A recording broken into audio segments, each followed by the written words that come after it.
Okay, in this video, I'm going to be demonstrating how to rig a short skirt or a short dress or even a kilt. And I'm going to be doing it on the Slink Hourglass shape. Now Slink does provide a skirt that you can copy the weights from, and I might even do a quick demonstration to show you what that looks like. But I'm going to be showing you how to do that without a skirt to rig from or to copy the weights from, because a lot of developer kits don't give a skirt to copy the weights from. And while this is a fairly nice skirt and weighted pretty nicely, there is a few minor problems with it. I don't like how it so sharply changes. It gives it a real sharp crease here, and you get some poke through. Now this would normally be just covered up by an alpha, so that wouldn't have been a big deal. So, and then you got a lot of poke through back here. Again, it'd be covered by an alpha. It's not that big of a deal.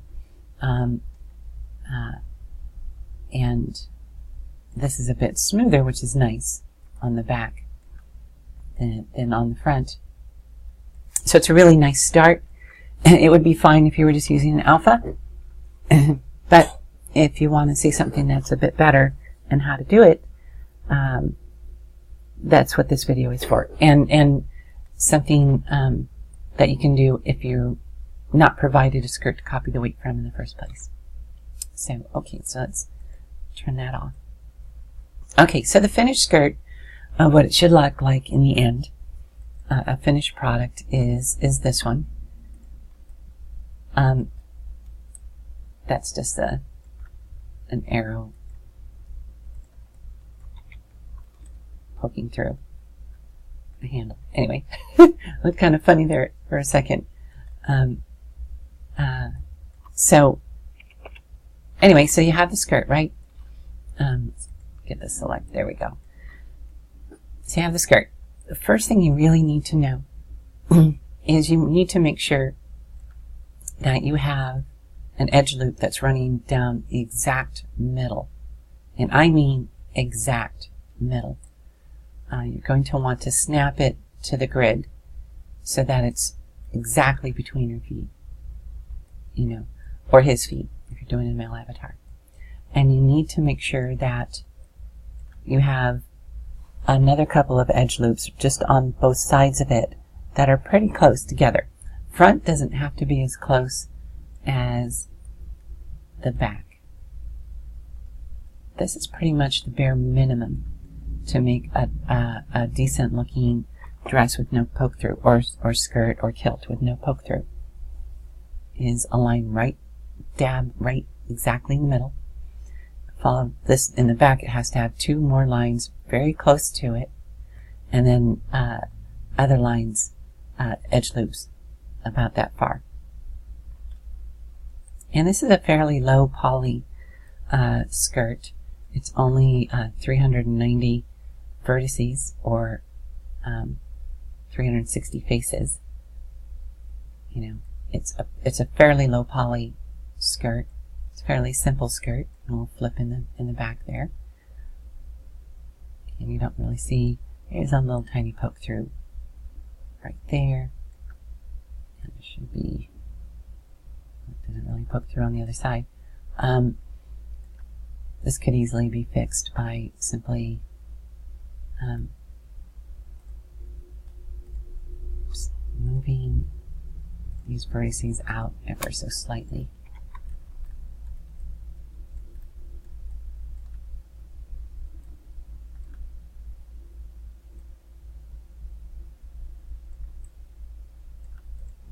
And there you don't have any more poke through.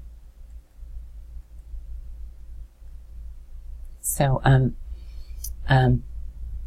now I've already rigged this dress or skirt, and I'll show you what it looks like. I'm going to scrub between frames 10 and I think it's something like, anyway, it's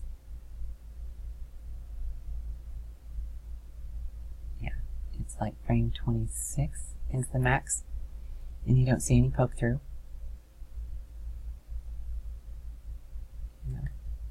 I saw a little bit of poke through right there. Yeah, see, I should have moved those other vertices out.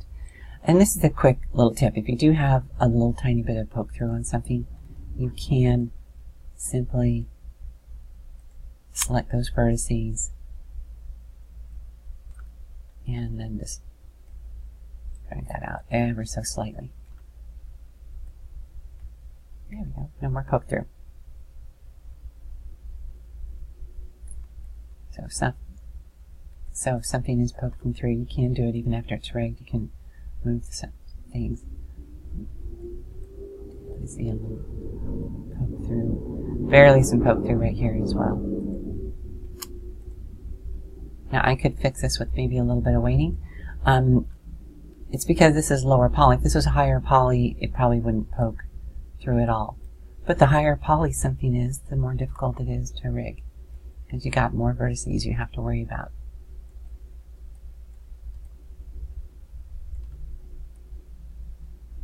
Here we go.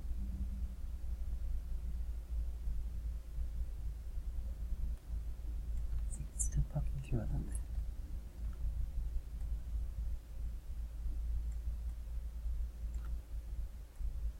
There we go. Okay, so we fixed that. Okay, so that's one way to fix poke throughs. If you have something and you just need to nudge it just a little bit so it's not poking through. And there's always going to be some variation between what you see in Maya and what you see in Second Life, mainly due to rounding errors. When you upload something, when you export out something, certain weights and stuff are going to get slightly rounded.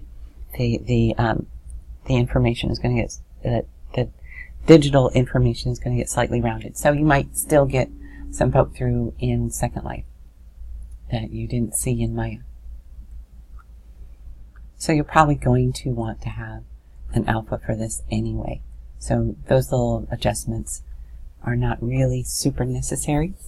The only time you have to really worry about poke through, you don't want any poke through too close to the edges of your skirt, because then any sort of little angle will show that the avatar is invisible underneath. So, or if it's poking through right on the edge here, the alpha, you would see a line, a harsh line. So you don't want, you want to at least make sure you don't have any poke through near the edges of the openings of your skirt on the top or bottom, so that you can hide the rest with just a simple alpha. But you can see it's a fairly low poly skirt, and there's no poke through, and it moves pretty nicely. And if I do it with without anything selected, you can see how it looks. You can see this is not too sharp, so you don't get a really sharp edge there.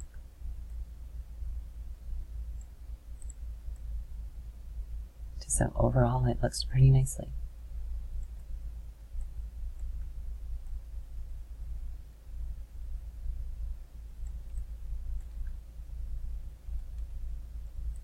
Okay, so that's what you need to know to set up. Oh, and if you don't know how to do this, what I'm doing here is I'm just putting my mouse down here, and I am holding down my left mouse button and dragging it while I'm holding down the left mouse button. It's called scrubbing.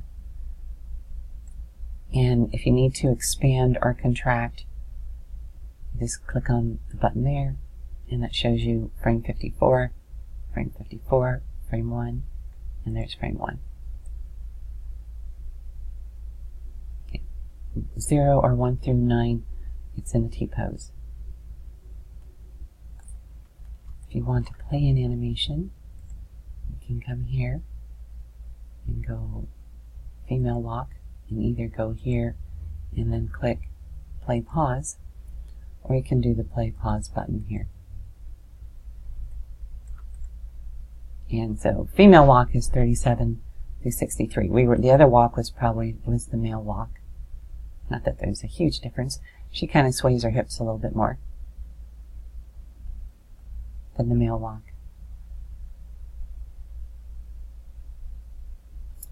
she probably doesn't take quite as big as steps as the, okay, so probably to 1 and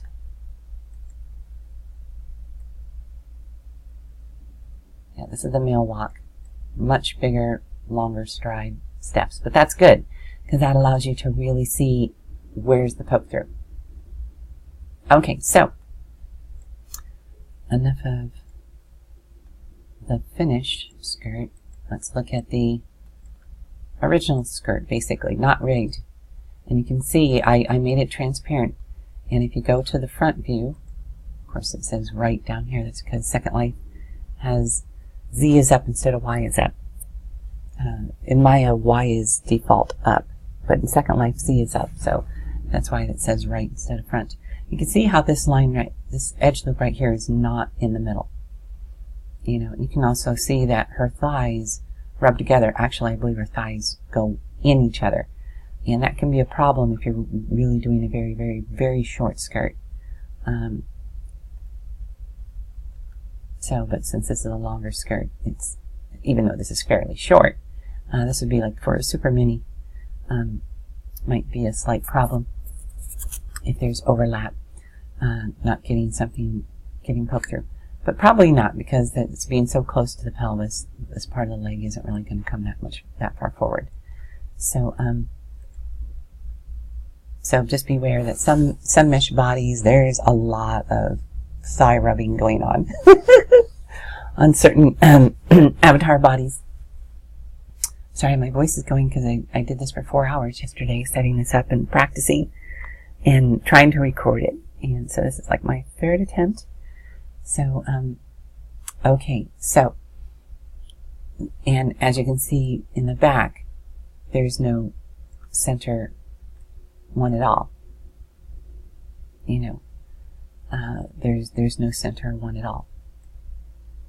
Okay, you really want to set this up to have the right topology before you start rigging. You can add edge loops and stuff afterwards, and I'll show you a workaround for that. But it involves creating a duplicate and copying the weights over from your skirt that you've already started rigging to the duplicate. So it's good to know, because but it is a bit of a workaround, and the more you can have it set up before you start, the better off you'll be.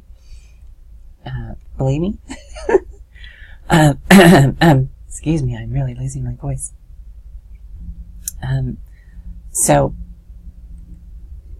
this is the finished skirt, how it should be set up.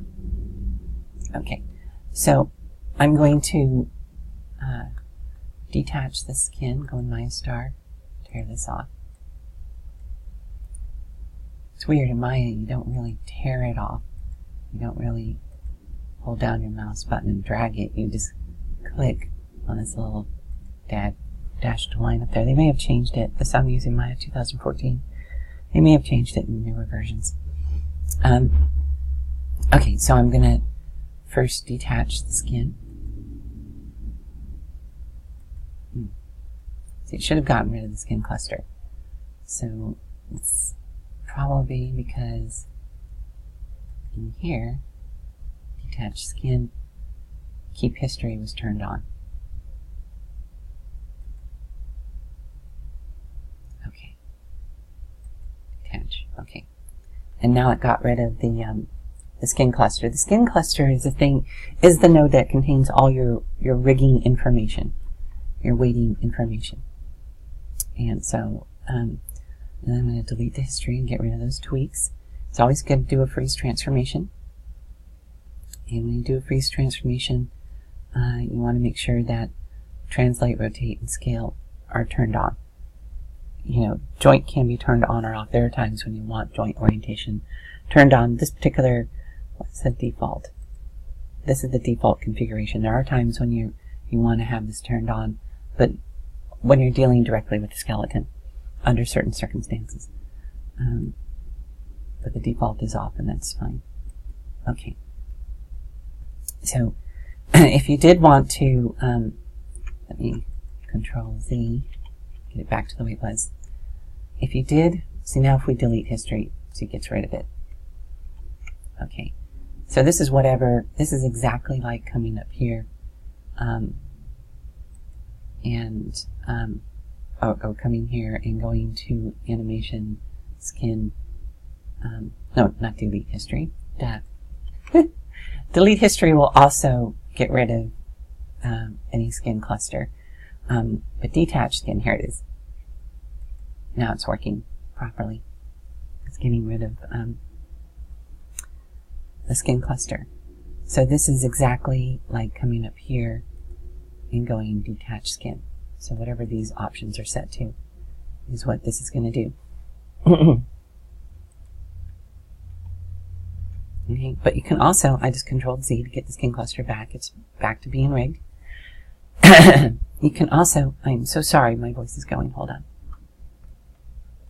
Okay, you can also come in here to interact skin bind and detach with history.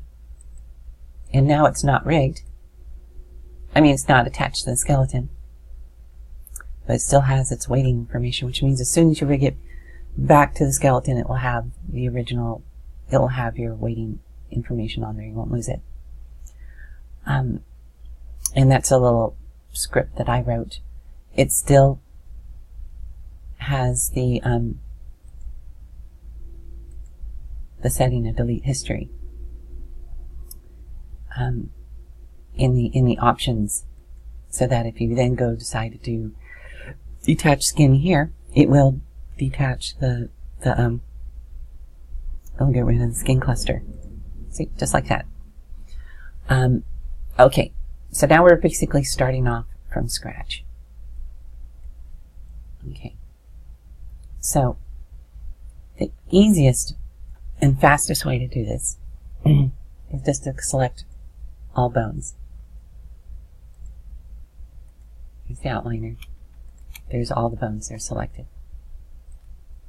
This is the easiest, fastest way of rigging the skirt, because you got to make sure that the thing you're copying the weights from, in this case the avatar mesh, you want to make sure that you're rigging to all the same bones, that you have all of the bones that this is rigged to in the skin cluster.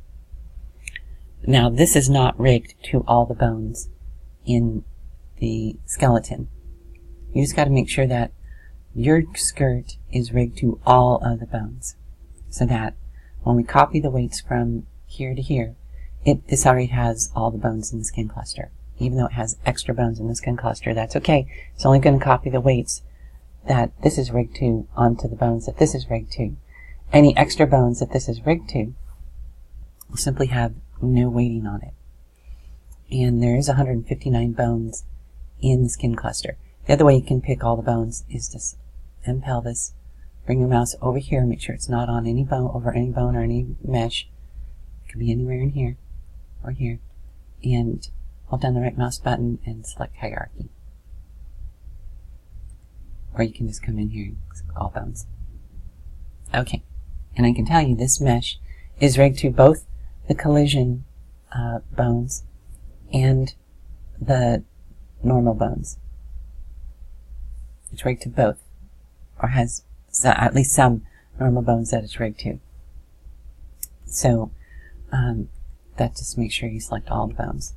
And then hold the shift key and you can either click on the mesh, but if you find that hard to do, say for some reason you keep selecting the skeleton, come up here and turn that off. That's the bone select option. You can turn that off, so now you can't select the bones even though they're there. See, is it visible? Yeah, not visible. So now I can't select a bone by accident. If this was turned off and we go to click on something, see, it selects the skeleton because the skeleton has a higher priority. It has a higher priority than mesh as far as selection is concerned. So you either have to make it invisible so you don't accidentally select it, or you can turn it off, the bone selection off there. We'll leave it invisible for now. Okay, so I'm just going to select all the bones, and if for some reason it's hard for you to select your mesh, I'm going to hold down the Shift key to if you hold down the Shift key, it will open all of them out at once, expand all of them, and that will contract all of them if you hold the Shift key when you click on it. If you just click on it without the Shift key, you just get the first, I don't know what you call it, the first child, the M pelvis on all these. So, anyway, so we have the entire skeleton selected. And, let's see, what is the name of this skirt? This is skirt for rigging duplicate 5. let's rename this to, let's see. This is the starter skirt. I'm going to rename that starter skirt. Starter skirt. And I'm going to name this finished skirt. Okay, so that it matches with, so that sort of matches with the names we have down here. You notice how it says finished skirt 1. That's because we already were using that name, finished skirt. So it automatically gave it a 1. Starter skirt versus starting skirt. But you get the idea. Okay. So if we went all bones select, and then if you got to hold down, instead of the Shift key and selecting here, we're going to hold down the Control key and select it there. If I had held the Shift key, it would just select everything in between. But we don't want that. Okay. So, just want to make sure that was still selected. And I don't believe it matters which order you selected in when you do rigging. Lots of times in Maya, you have to select things in a particular order in order for things to work right, like such as copying Skinweights. It has to be done in a particular order. But I believe this doesn't matter, although when you go all bone select, it's going to deselect that already.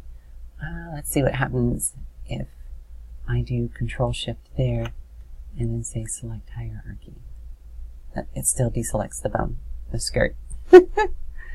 I do believe if you do this and collision bone select and normal bone select, you can do it that way too. Although that doesn't select all of the new bones. That's why I added all bone select. This selects the original skeleton. This selects the original skeleton bones that the Second Life avatar started off with.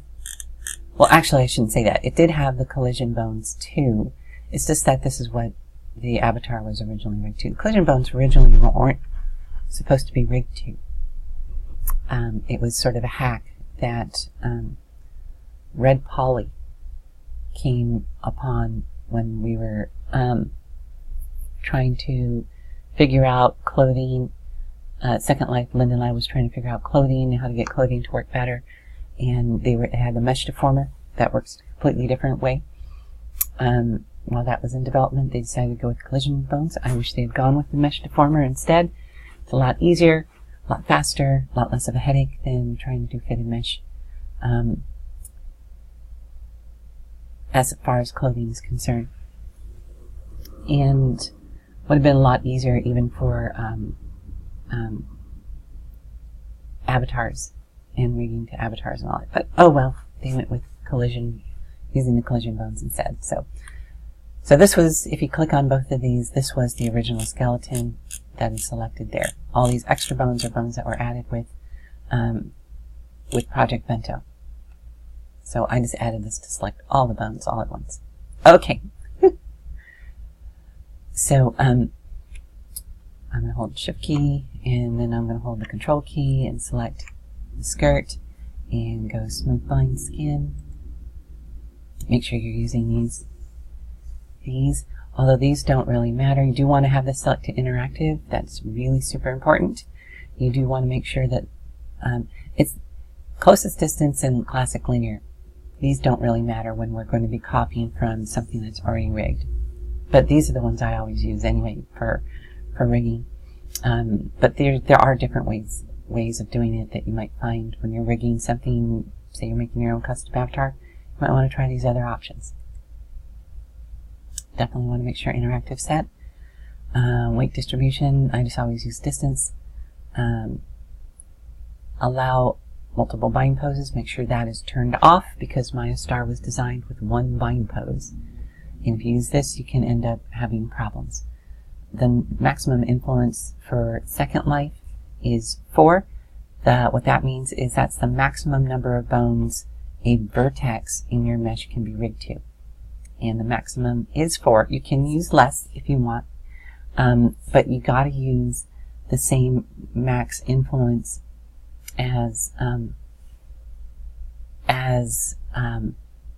the mesh body you're copying the weights from. In every mesh body I've ever come across, from every designer, always uses 4. So you want to make sure that you're using 4. So that's just good to have. I personally find when I'm rigging clothes for something, say the default avatar, 3 works just fine. Not custom mesh avatars, the default avatar. 3 works just fine. 3 is less of a headache to try to paint weights for. 2 is not enough. 3 works just fine. But if you're doing custom clothing for custom mesh avatars, use 4. Okay, turn off maintain max influence. What that does is makes when you paint weighting that if the vertex is rigged to 4 bones, it will always be rigged to 4 bones no matter how minimum you make, even if you try to make to get rid of a bone that a vertex is weighted to, you can't get rid of it. It's going to maintain a max of 4 bones. So yeah, turn that off. It'll save you a lot of headaches. Because of an individual mesh, a vertex can be rigged down to a single bone, down to 1 bone if you want it to. You know, even if this was set to 4, you can have it down to, and there are going to be instances where vertices are rigged down to a single bone. This vertex here is going to be rigged to just the upper leg.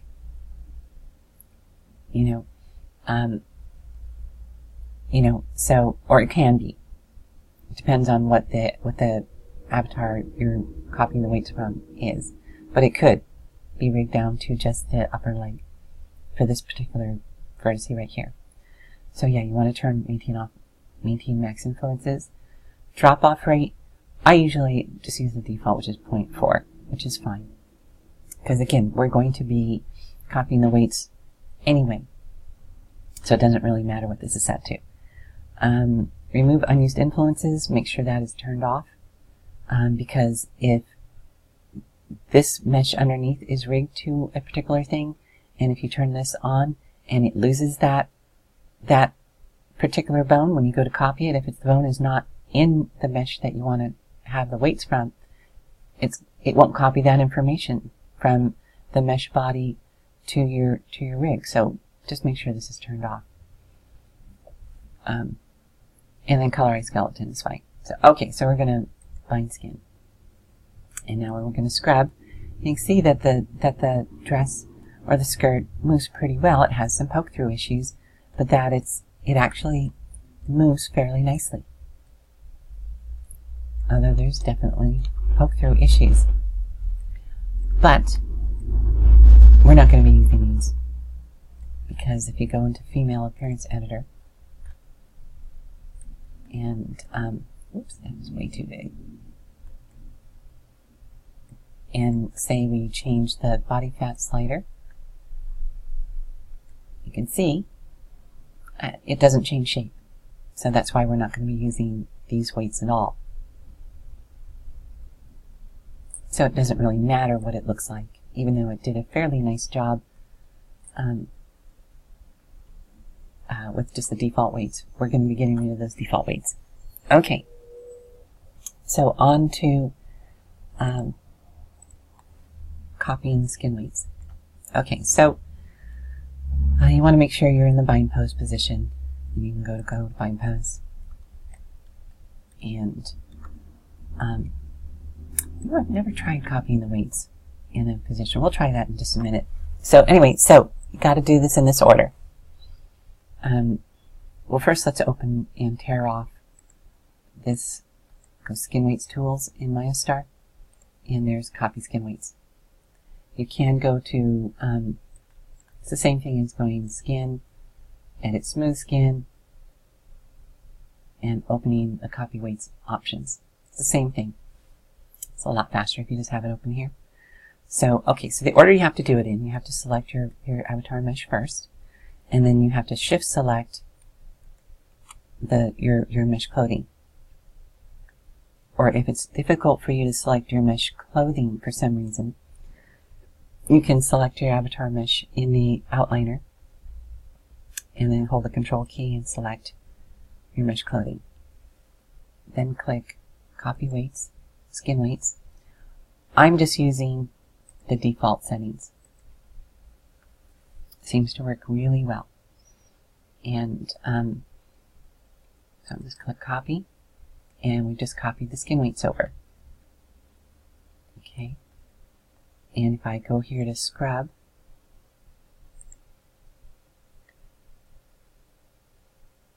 we can see we've got a lot less poke through.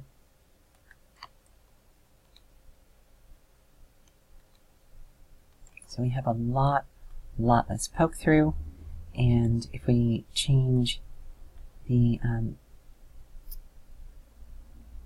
body thickness, or not the body thickness, but the body fat, you see it changes with the avatar the way it should.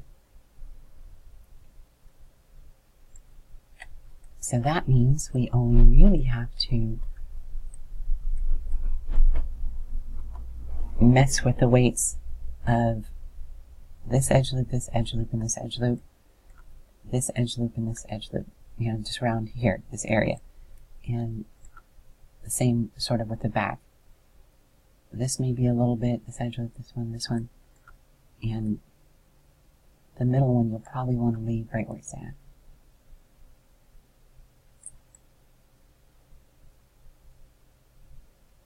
Unless that's the middle. No, see the middle on this one is being pulled. You want this one to be where it doesn't get pulled out. Okay.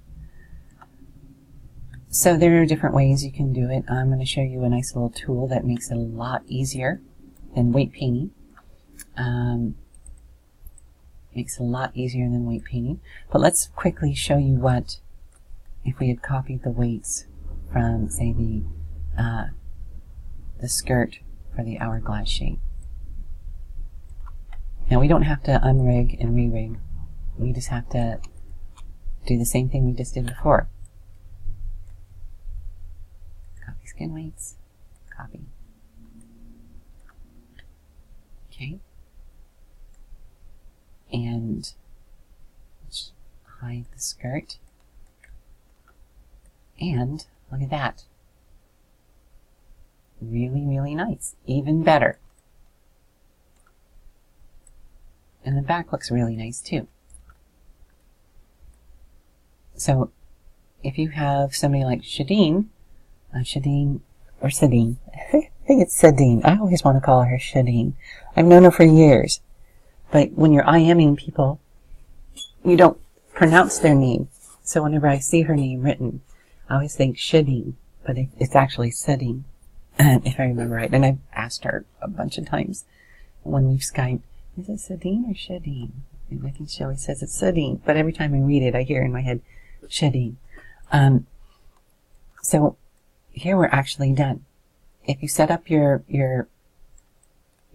mesh well in the first place, you'd actually be done. It's a fairly nice,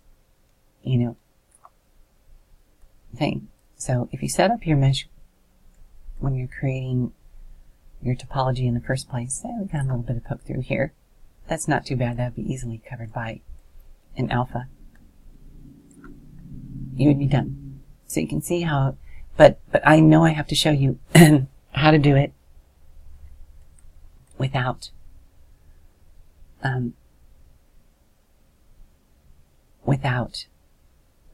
if they don't provide you a skirt to copy the weights from. And I would probably still play with this a little. This edge is a little sharp for my taste. Although seriously, this would probably be just fine. But I'm a bit of a perfectionist. So if I were going to edit this a little bit, I'll show you how to edit it. Okay, so first I'm going to scrub to where it's in, she's got the maximum step, right? So I believe that's, looks like it's 10. And this is the male step. So this is a much longer stride than my female animation for walking. So if it looks good with a really long stride, it's going to look just fine with a shorter stride. Okay, so now we can come over here to paint Skinweights. And we're going to select, I'm just holding down the shift key to select these. And I'm going to then go to Paint, Smooth, and just flood it a little bit.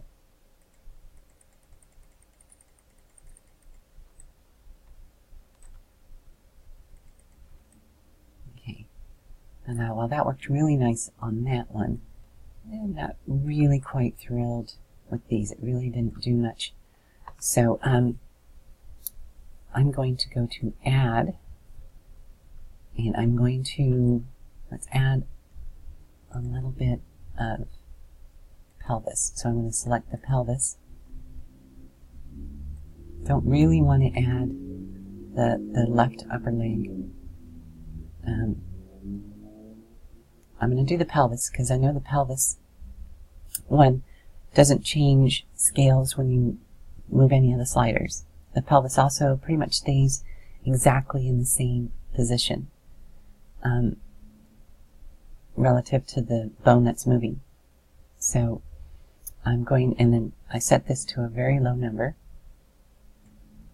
for the value, and I'm going to hit flood. That's probably, oh, that's actually not too bad.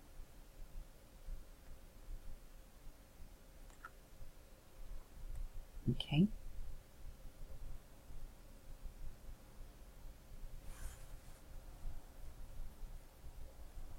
And now you kind of open up the female appearance editor and kind of check it with the body fat. So make sure it still looks okay. And that does.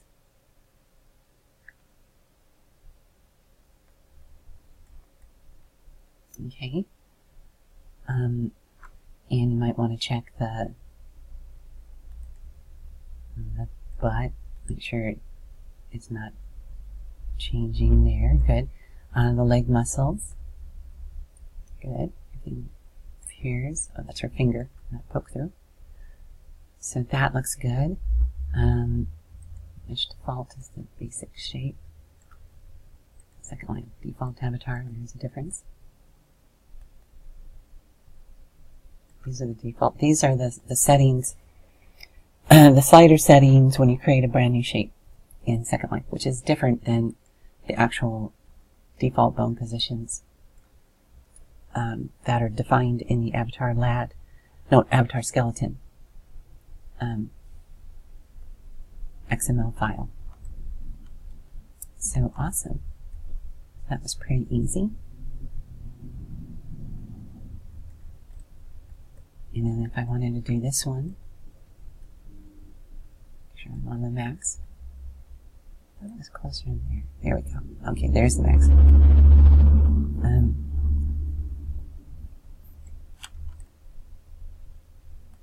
I wanted to do that one. Let's close this. I would go to select. Let's do exactly what we did before. Oops.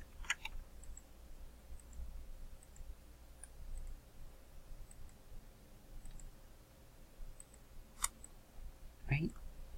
And we did paint, smooth, a couple of clicks. Okay, and then we went to add. It's already selected on the end pelvis. This is already set to low. And, oh, and I want to oops, whoops. Oh,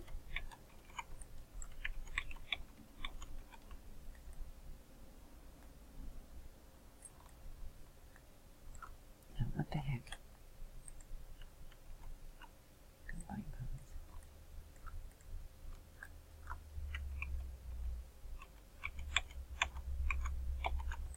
pose.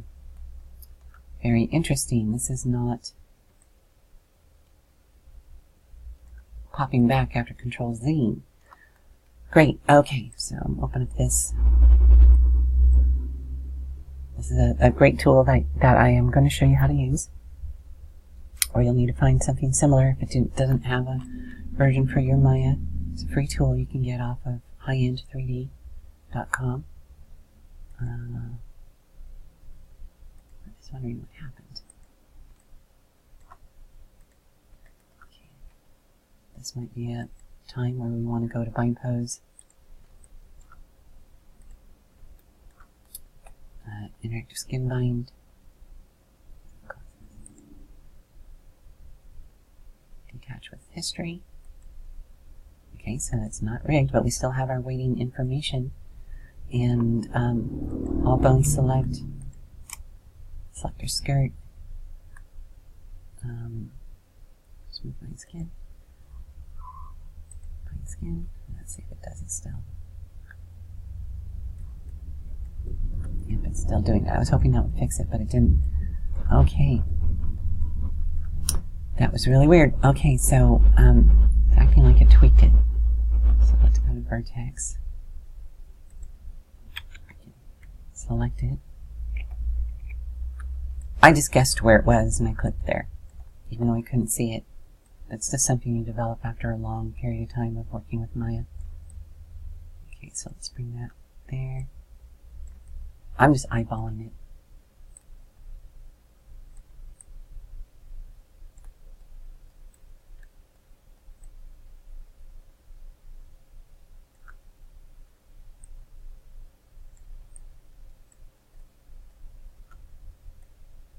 Nope, that's not going to work either.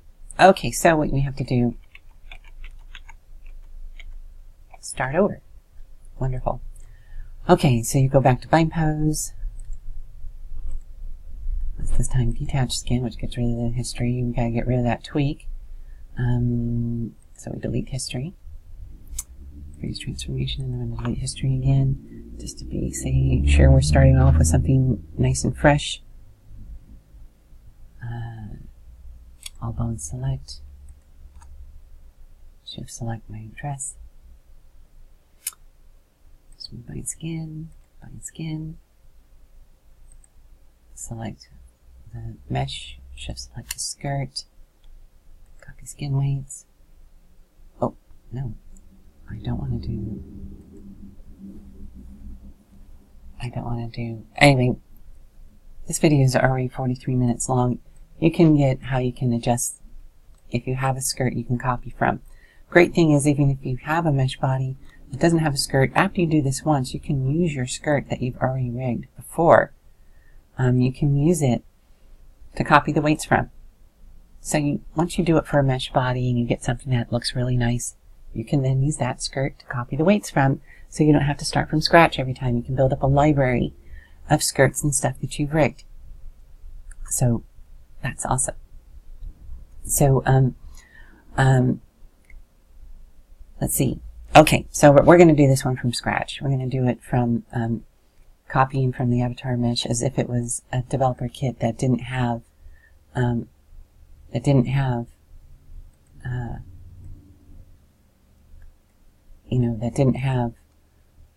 skirt for you to automatically copy from. Okay, so I selected the mesh body first, selected my skirt, copy skin weights, copy. See, it looks pretty good. Okay, so there are different ways you can do this. You can do it with the Paint Skin Weights tool. So you can come in here and you can do your select just like before.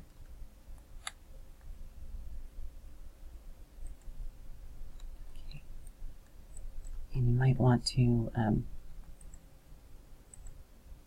if we put it into reference, it can't select it right. It won't select it now by accident. So if we go paint select,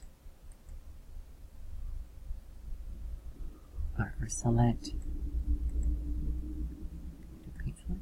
Yeah, there we go. You can do paint select if you want, instead of clicking on each vertice.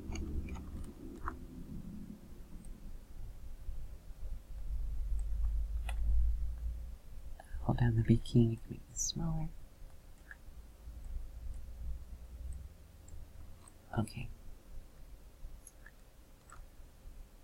And we can come here to pelvis, or we can come here to pelvis. No, we don't really want pelvis. The hard part about paint weighting is you really can't see the values. You can do left upper leg. You can see it does have some influence, but it's more influenced by the right upper leg. You know, it doesn't look like it's really influenced, if any at all, on the pelvis.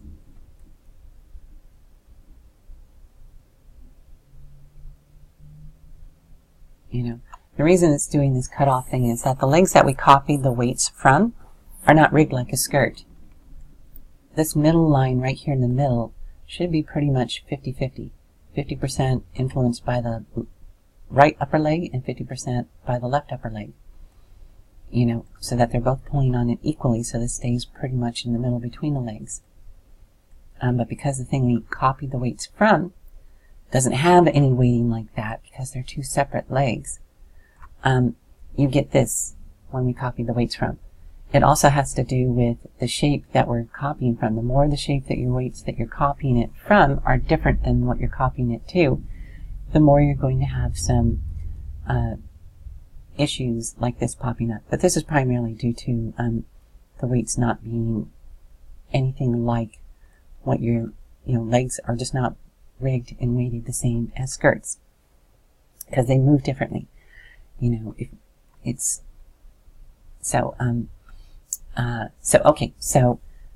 so we want to add the left upper leg influence. So come here and go left upper leg, and I believe we can make this a value of 0.5. Oh, 0.5, not 0.5. And if we go flood,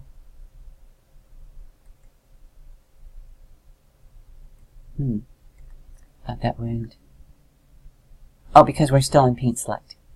Gotta go back to paint. And we're going to add, or we can go add or replace. Oh, and this is down to 0.4, so 0.5. If we go flood, there we go. So now this is 50%. Should be 50% here, and then if we go to the right upper leg, see, they look 50-50. So that's pretty much 50-50. I don't particularly care for it. Paint weighting is great. It's absolutely awesome. But sometimes I like to know exactly what the weights are. And that's where this tool comes in. Really handy. If we go select, and we select just one vertex, it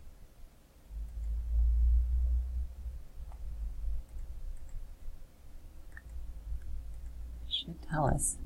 Let's go back to object mode. Vertex. Weird. Why isn't that working? Okay, let's go to object. Skinweights.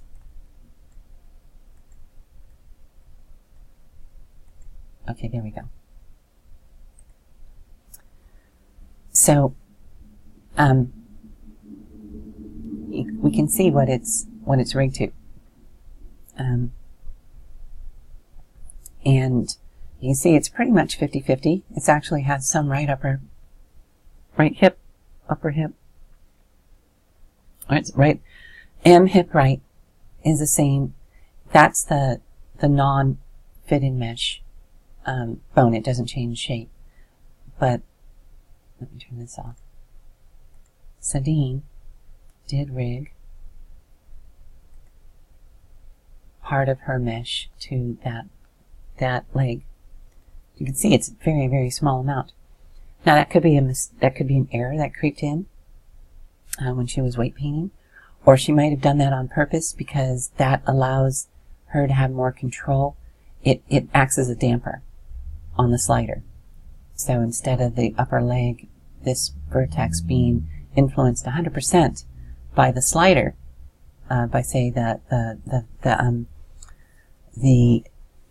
upper leg muscles, slider, so much, the legs, by this slider, that vertex that I have selected is only being influenced by this slider 95%. 0.95 is equal to 95%. So it's actually 95.2084% it's being influenced by the slider. So by her adding just a little bit on there, her thighs don't get quite as big as they would normally be. I personally don't think you would even notice a difference between that and that. I could come in here and take away that influence off that particular vertex, and you see it doesn't look like it's such a small amount of difference, so I would pretty much figure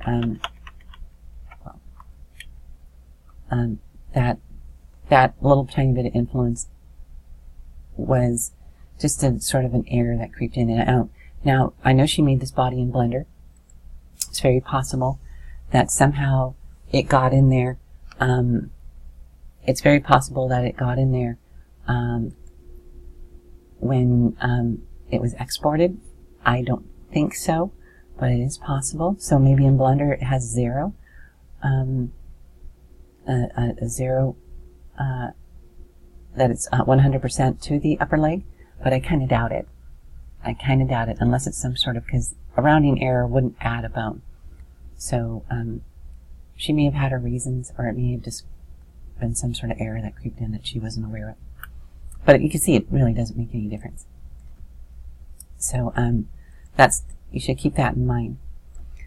So, but I like this tool here. Oops. Go back to vertex. I like this tool here because it tells me exactly what my weights are. So I'm going to put this back to reference so I can't accidentally click on this while I'm trying to click on this. So I want to get rid of that. So I just click there. Now there's two ways I could have gotten rid of it. I could have gotten rid of it in the paint Skinweights. If I had gone to paint Skinweights, I could have selected the M-hip, it's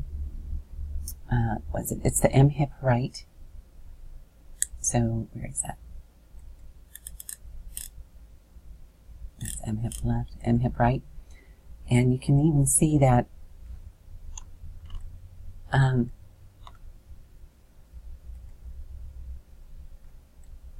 that it's so hard to see if this has any influence on it at all. You could barely see some gray. So if you have really good eyes, you can go, oh yeah, that has a little tiny bit of influence on there.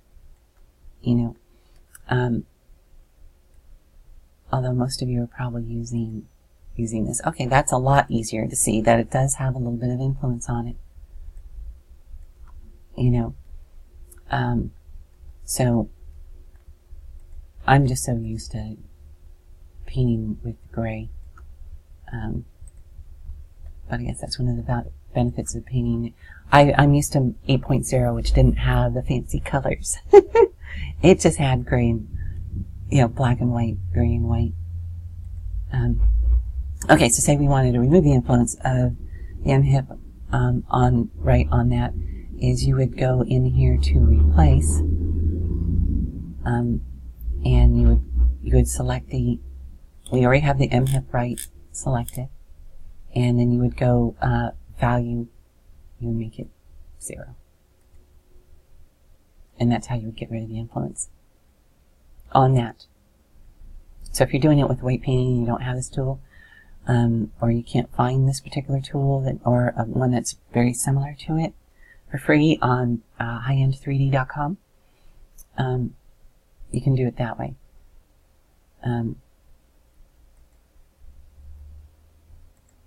See, now it's working. Okay, and now when I select it on here, but see, it's still not quite 50-50. We could, let's see, how would we do 50-50? So then if we went to the, say, upper leg left, and we're going to paint, we're going to be replacing, I believe this will work if we put a value of 0.5 and hit flood. And now, if we, whoops, go select, now it's 50-50. So, I like this in that this tells you what the value is numerically. So you can know exactly numerically what you're getting. And you don't actually have to have paint weighting at all. You can just select this, select that, hit 0 to get rid of it. There, it did get rid of it. Okay, and then to make these 50-50, to select one of these two, doesn't matter, and then come over here and go 50. I don't know why it didn't update. Normally it updates immediately. Okay, so now that's 50%, and you can do the same with the rest of these.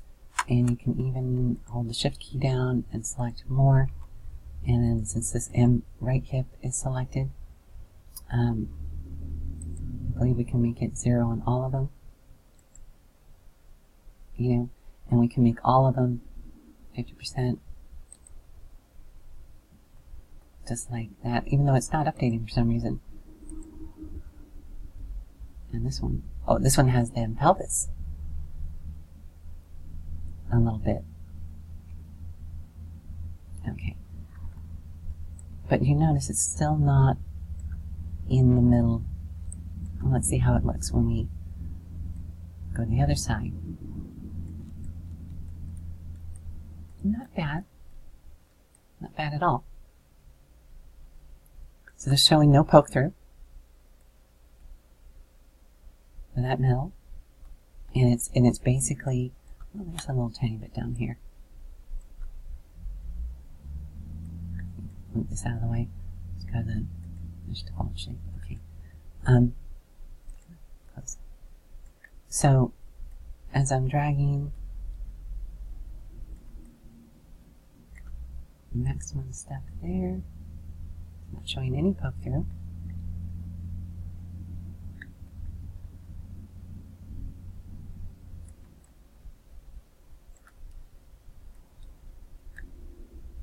Maximum step there, showing some.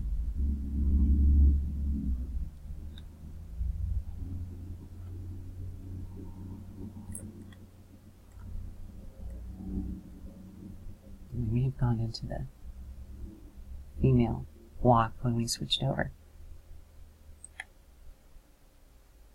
Oh, there it is. Showing some poke through.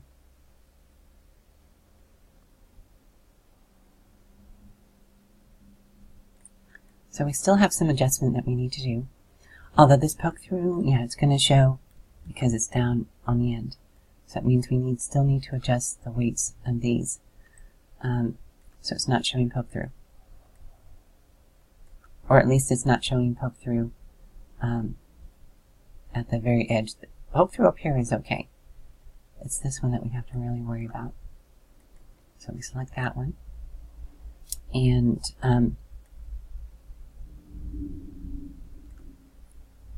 I would, because 50-50 isn't quite working, I would add M pelvis. deformer should be. Okay, single deformer should be specified in query mode.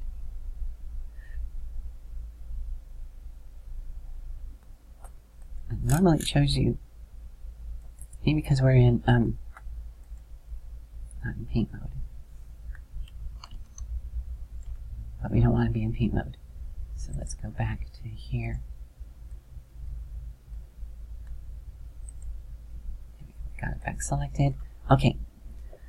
So I guess you really should have this when you're not in paint weight mode. So what we're going to do is you select the pelvis, and we're going to add just a little bit. You can add either a little bit here or a little bit here.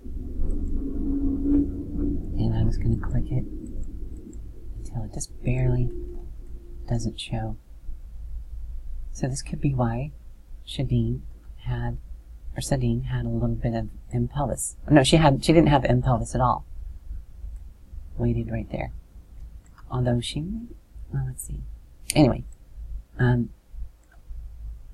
then what we can do is we can select that and add a little bit of pelvis.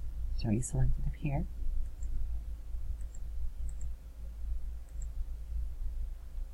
Okay. And these look okay. And so as we scrub to the other side, it looks good.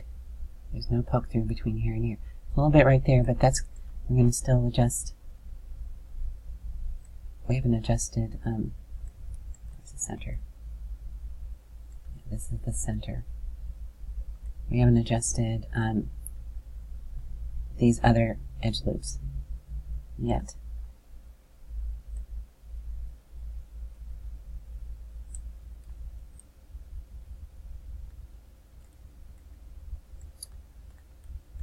So I would come here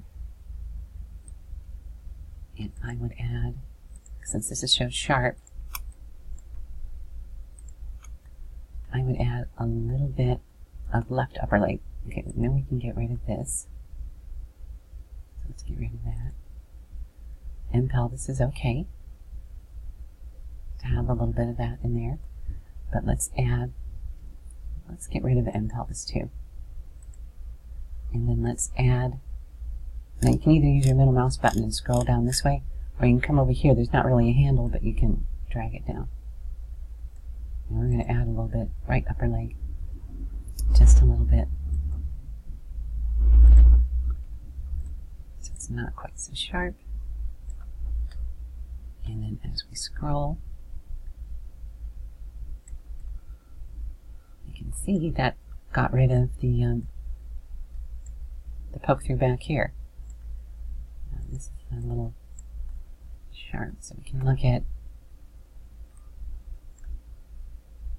Okay. So what we can do here is, this is another great thing. A lot of these, this is one of the reasons why you want to have good quad, good topology, nice horizontal and vertical, or stuff that follows the body line. This is good topology. Good topology means you can use fewer vertices, which means less for you to rig. You don't have to rig it as much, so it makes it easier to rig. It's less lag producing. It's just overall easier if you have really good topology, and edge flow. So this is good edge flow.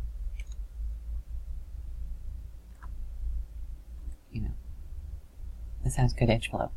So good edge flow, it's more of a pain to set up, but believe me, it's going to save you a lot of headaches. So learn how to do good edge flow. So just imagine lines that run along the contours of the avatar. And so because it makes everything so much easier. So okay, so we have that vertex we just did selected. What we could do is we can go copy, and because we know the one above it is going to use pretty much the same weights, we can then just paste it. And paste it.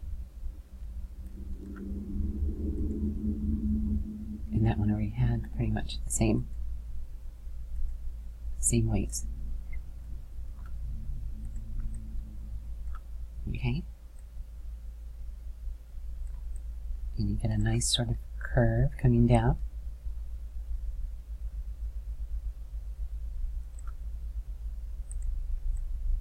And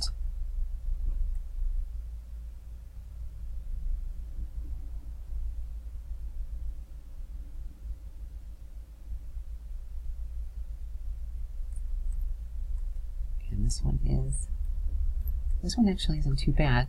It would be nice if it came down a little bit more. So we could add a little more influence on the left upper leg. That's the opposite leg. So it comes in a little bit easier. And we can take that one. And we can actually add a little bit. I would probably, this vertex is not meant to really change shape that much. If you add it to the upper, you could add the upper leg. So it's a little bit more like this one. So we could do that. Let's see. So we've got to come down here. There we go. Right upper leg. And we could add a little bit of influence on there.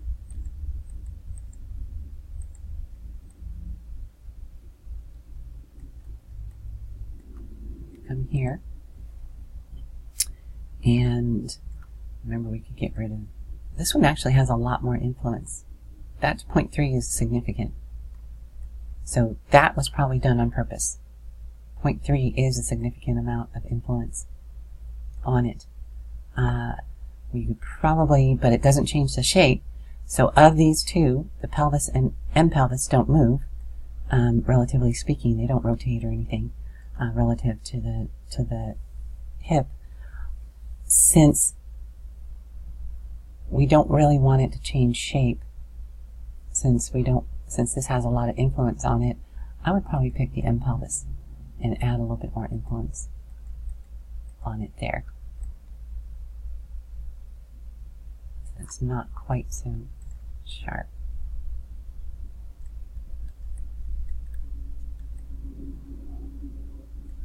And we might even want to take this one. Now this one is mostly on the pelvis, so it doesn't really change shape. It changes shape a little bit on the pelvis.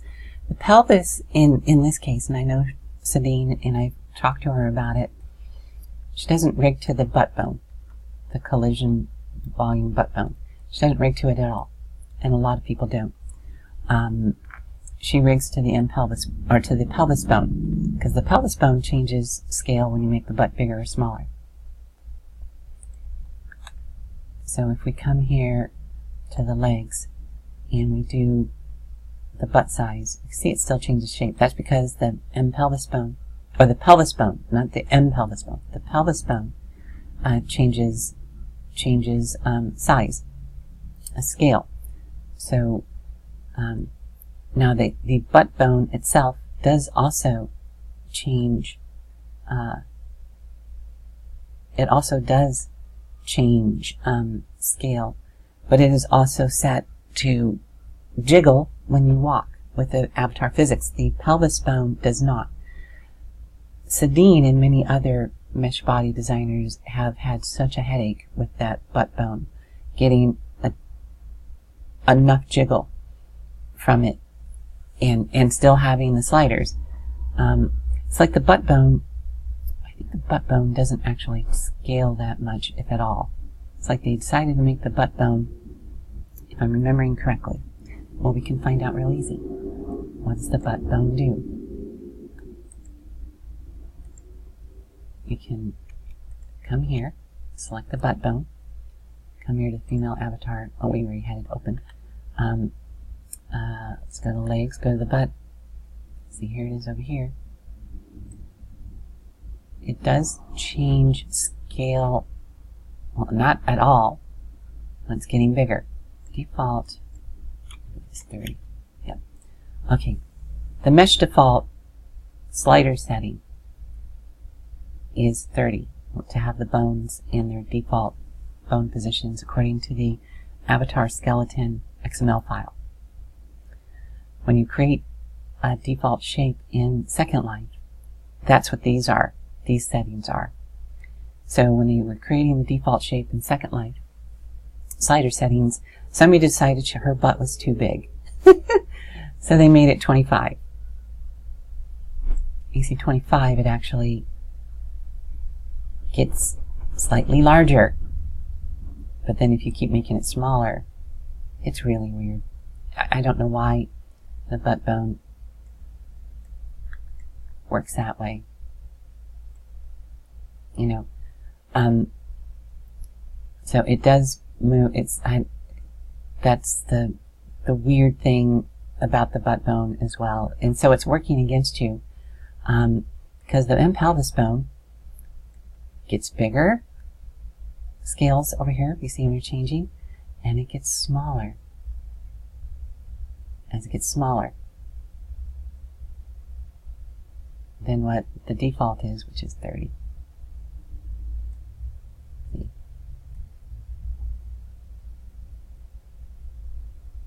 So, but it doesn't jiggle up and down. They couldn't make it jiggle up and down, otherwise the whole avatar would be bowing. No, that's the pelvis bone. Butt bone. Yeah, the pelvis bone. The pelvis bone, it can move up and down when it, well, I don't know if it moves up and down, the pelvis bone, when you set it. I don't think the pelvis bone, when you have it physics, avatar physics, so that your butt jiggles when you walk, I don't think it moves at all. They decided to make the butt bone move up and down. But as you can see, it doesn't scale like it normally does. So if you put 100% weight on the butt bone, yeah, sure, it will jiggle, but the butt slider doesn't work. You know, the butt slider doesn't work. And so, you know, it's the pelvis that changes.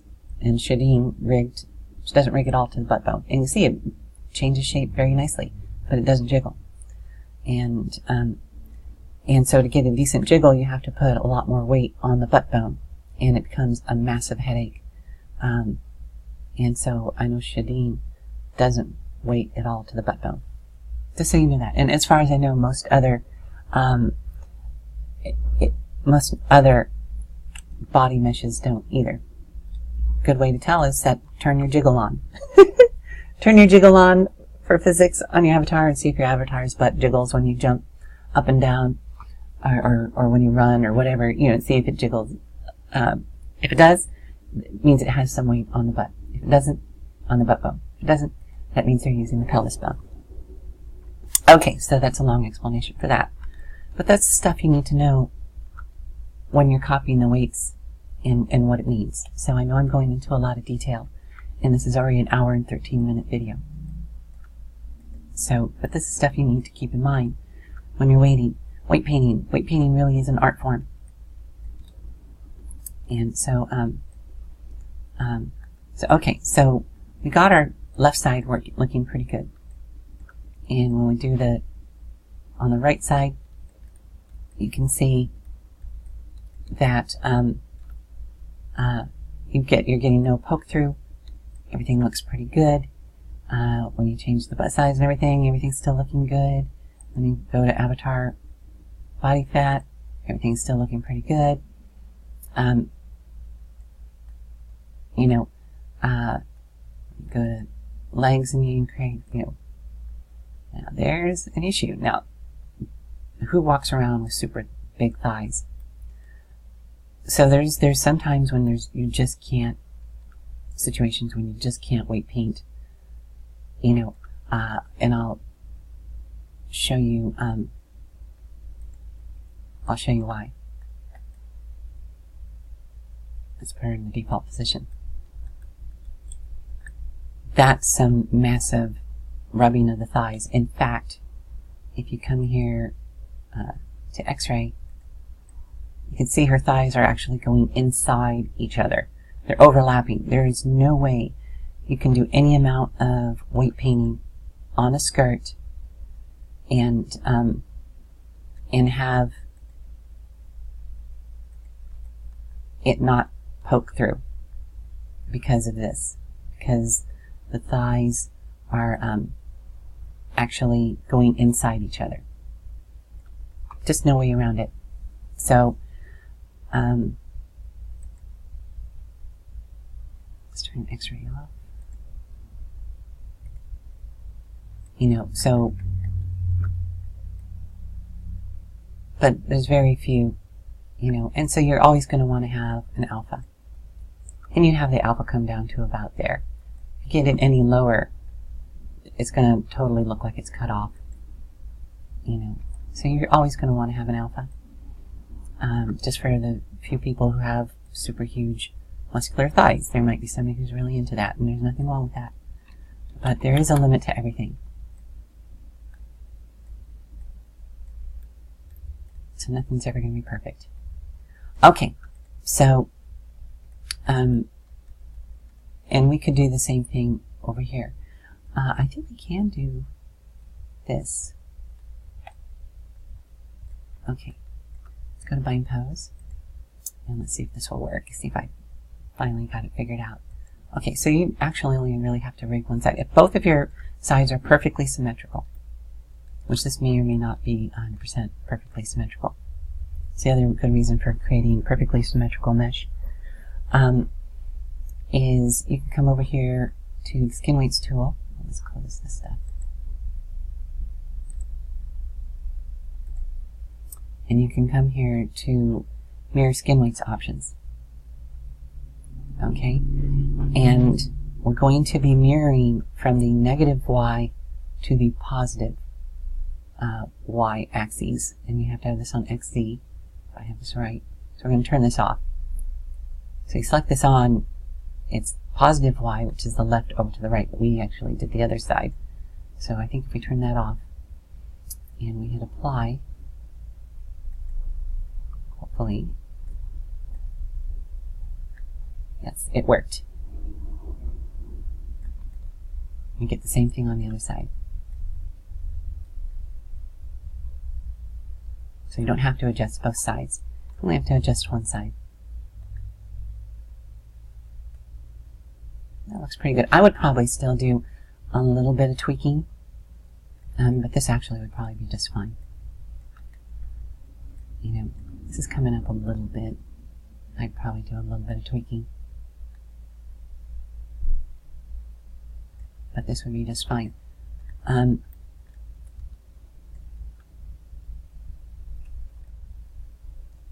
Okay. Now this mesh has not been triangulated. You might see some more artifacts when it uploads and it gets uploaded, like when it triangulates. You probably don't want this to be. It might upload where the triangle goes like there. If we go to mesh.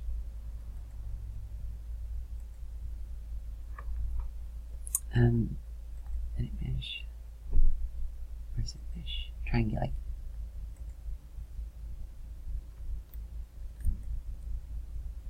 Okay, so this is what I was talking about. If it uploads, it might actually upload with the triangulation with the line going this way, which would give you kind of a harsh dip, not where it looks like it's naturally folding. If you think of how clothes naturally fold, the valley of the fold would be going along here, not along here. So how you would do that before you upload it is you would come here, which is it? This one? No, that's the insert split tool. Cut face tool. Oh, no, that's not that one. Which is it? No. I'm trying to remember which one. I always. Okay, let's go here. Split. Where is it? Okay, Okay, I'm going to pause it while I find it. Okay, yeah, it was this one. Okay, you click on that, and you click there, and then you come over here and you click there, and you hit enter.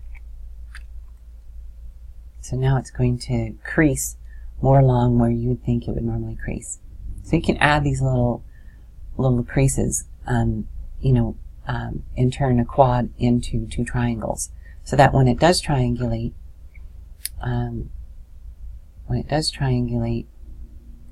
it's already, that quad is already triangulated, and it actually even sort of forced these other ones to follow along that line. So that's good. So you can kind of keep those things in mind when you're doing this kind of stuff. I'll tell you, 99% of the designers out there don't do these things. Partly because they either don't know it, or partly because time is money. Time is money, and you got to get something out to keep your sales going. You got to get it out. So you can go into really tiny details, but the more you know about this stuff, and the more you actually follow it, because it's actually faster to create something with lower topology, you know, with, you know, lower resolution, and do it right from the start, or doing it well from the start, so that you end up with good edge flow from the start, than it is to take something that's super high poly, that, say, maybe you sculpted in ZBrush and did a quick auto retopo there. You know, auto retopo is great. I don't have ZBrush, I have 3D Coat, and it also has an auto retopo. It's great, and if you know how to set it up, you can get really good edge flow. That's decent edge flow. Maybe not perfect edge flow, but pretty decent edge flow. If you know how to do it, versus if you take a few steps, you know. So that's why I'm going over this stuff. Because you know, but like I say, I understand. Time is money. So, okay, so we got that. Got it looking pretty decent. What about the back? I hope the back goes as well as the front. Okay. So it's basically the same procedure for the back as for the front. You're mainly concerned with the center to start with. And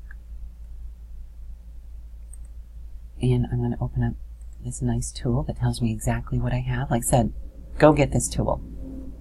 And if I've been looking for the same tool, it may or may not work on newer versions of Maya. This tool was created for Maya 2011, and I'm on 2014. It's still working. So it may work all the way through the most current version of Maya. I am not 100% sure. But there's other tools I've been looking that do very similar sort of setup to this, of copying and weighting and showing you the weights and all that kind of stuff on high-end3D.com. Okay. So we know that we want it 50-50. So let's start. She does have very little on the pelvis, very little on the pelvis, very little on the end pelvis. It's mostly to the right upper leg. So we know this is probably, she does have more on the right hip. We know this is probably wrong. So let's do the same thing we did before. So let's go here, go 100%. And then let's go down to the left upper leg.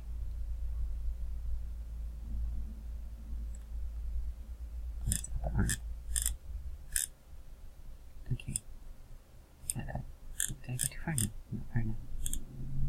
Left upper leg, and make it 50%. You'll notice that turn, this is 50-50. This is what interactive skin bind. Interactive skin bind does. You can click on here. It's set to interactive. And you want to make sure you do the initial one to interactive, because if you switch it later, things start to go haywire. You don't want to use post, because post you can actually have vertices rigged to more than where they add up to more than one. Second life, the maximum any vertex can rig to any bone is a value of 1. If you have it set to post, it can actually have a value bigger than 1, but what happens when you upload it to Second Life is that Second Life uploader will shave off those extra values, and you'll end up with a rig that is not rigged the same as in Maya. And you'll go, what's going on? It doesn't look the same in Second Life as it does in Maya. So don't use post. Use interactive. None, I believe, can also go higher. I think the only time you want to use none or post might be when you're using interactive skin bind, which you're only using that under special circumstances. Usually only hair designers use interactive skin bind because they don't have anything they can copy the weights from. Yeah, do yourself a favor, use interactive. So the interactive, it keeps these values where they add up to just 1. So that's why, even though the right upper leg was set to 1, it redoes it. Okay, so let's see what it looks like with 50-50.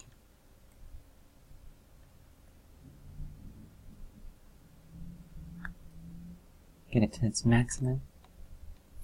And it doesn't actually look that bad at 50-50. So let's copy that and then go up and paste 50-50. Oh, we're getting more poke through. And paste.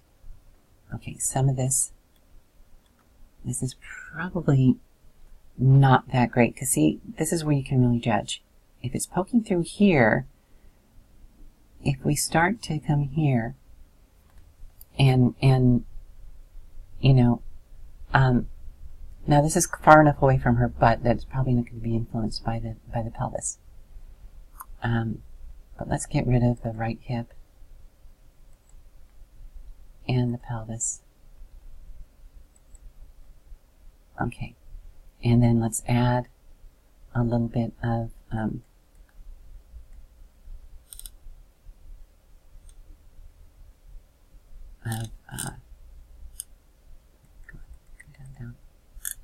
left upper leg, upper arm, excuse me. Let's add a little bit of left upper leg. Bring that down. And it doesn't really change this. It is bringing this down to here, but it's more of in a straight line. And yeah, so that's not going to, we can't make adjustments to this to get rid of this, so we're going to have to make adjustments to here. So since it's so far away from the butt, I would recommend in this situation of adding,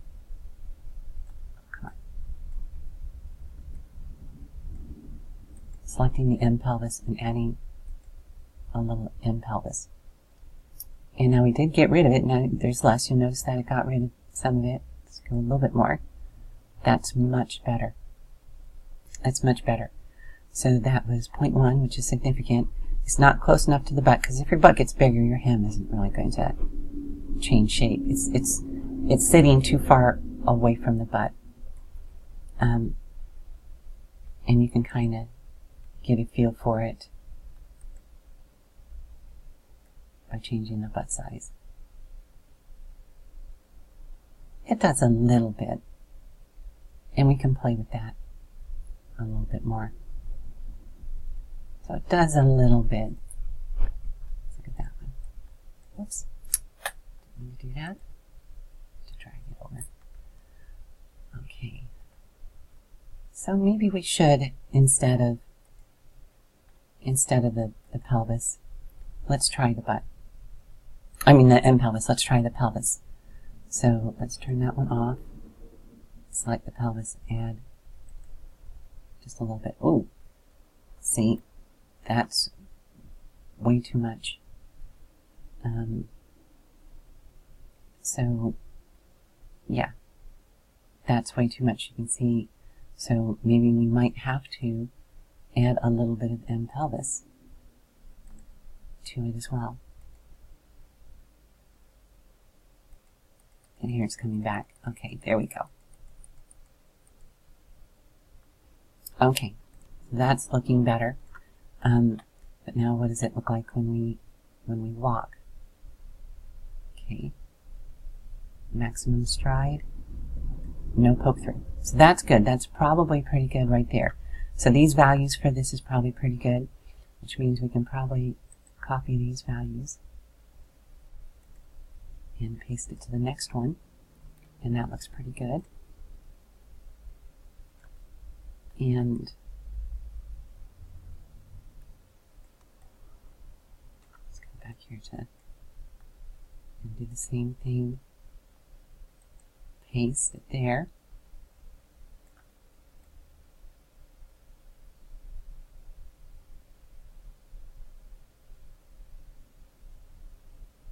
Okay, now that's looking pretty good. I don't like this area at all, but we're just concentrating on these first few.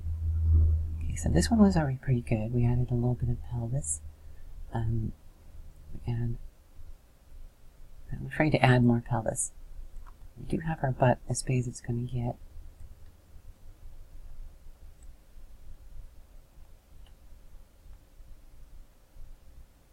I'm afraid if I add too much pelvis, it's going to influence it way too much compared to the rest, especially when we're standing still. See? It's got too much influence. Oh, I gotta come in here and we can do that by. Okay, so we don't want to add more pelvis, so we'll be adding M pelvis. So it looks like Shadeen knew what she was talking about. You do need a little bit added to it of the M pelvis to get something that is not quite so sharp. Okay, so probably copy that. It was copying the weights that were in here. And then we can paste. That looks pretty good. We can paste. Ooh, actually looked better before. So let's add a little more pelvis. Would that help a little bit? Yeah, there we go. See, that's why I like using this. I can look at each vertice and see what the weights are, and it gives me a much better clue of what's going on and what to do to fix it. And I can adjust a single bone versus paint weighting, which, you know, is great when you're doing broad strokes and stuff like that. I am really like getting in here and nitpicking. And we could probably get a little closer so these aren't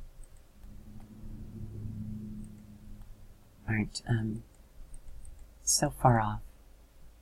That's really stretching, you know, and it always picks the top one.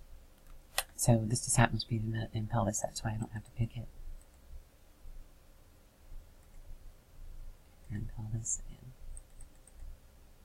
bring that down so it's just not stretched so much. And we could do the same thing with this.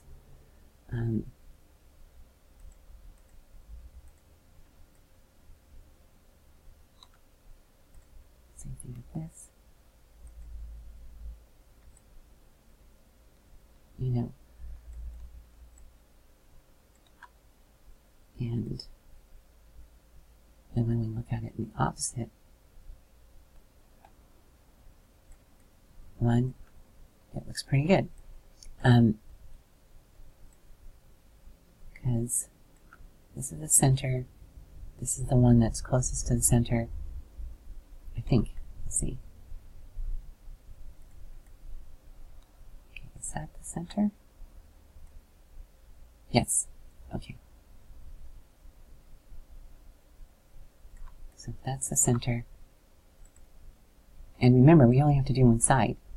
So what we can do is let's focus in on this.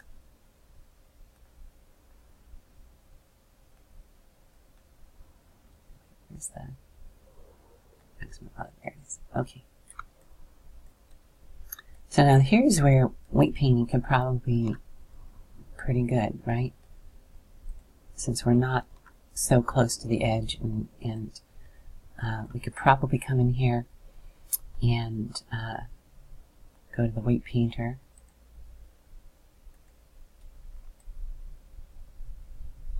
And move that out of the way. And we could probably let's see. Let's go select, do paint selection. You know it's going to be right in here, right? You know it's going to be right in here. Where we're going to be most interested in. Okay. And so what we could probably do is we could then see which. Oh, that's still paint select. Paint. Okay. Come in here and. Why isn't that going up higher? Oh, there we go. Oh. There we go. Okay, so we can see the influence of these different bones. I'd probably do the upper right leg first. So there's left, upper right. And you can then go to smooth and flood it. Too much.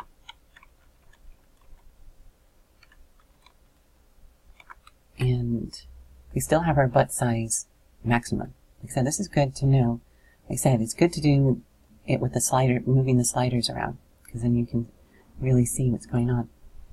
See if we do flood. Not too much. So we smoothed it a little bit, so that looks better. We could try. Let's see. Do we want to smooth the pelvis bone a little bit? But what does that look like when it's flat? That looks pretty good.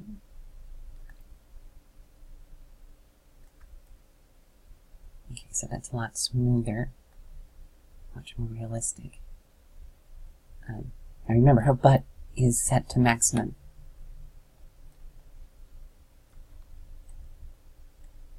So if it looks okay on maximum, you know it's going to look pretty good on minimum.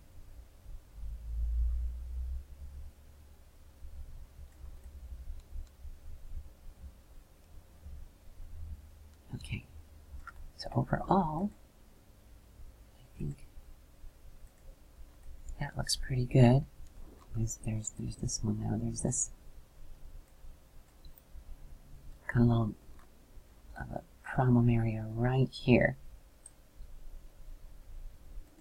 Let's take this, and this is where this tool comes in handy.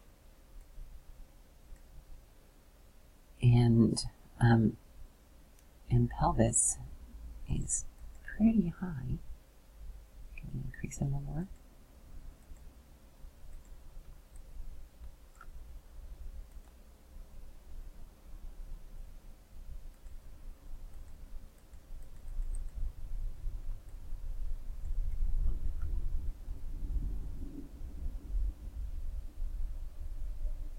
Where do we want to go? Oh, wait a minute. I'm about to do that. Okay. Let's look at this one. Copy.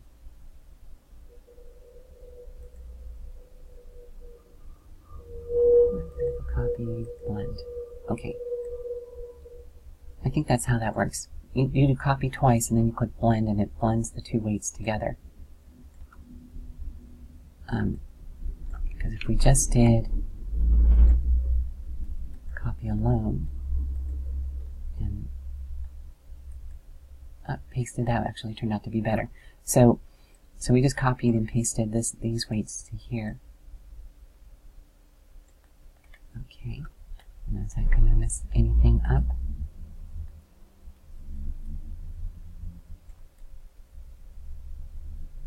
That looks pretty good. Okay, and then what about in when she's standing still. Yep, still looks pretty good even with the, what about when the butt's at its maximum?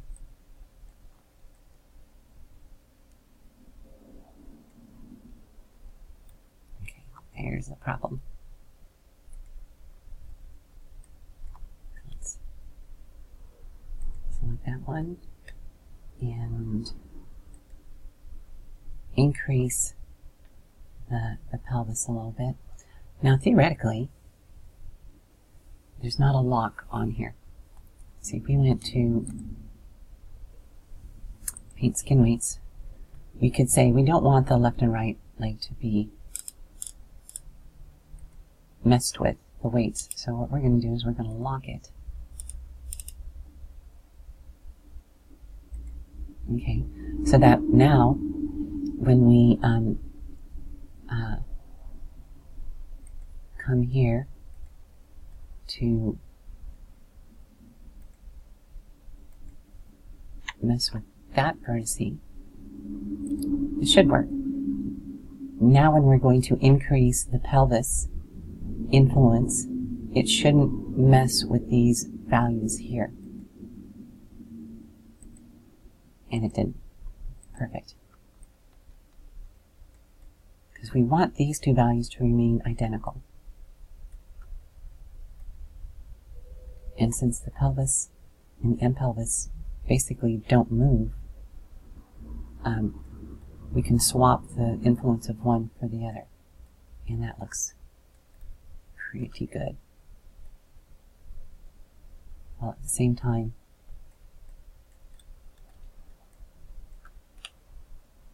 doing the butt size. These are not too bad. We could do the same thing there.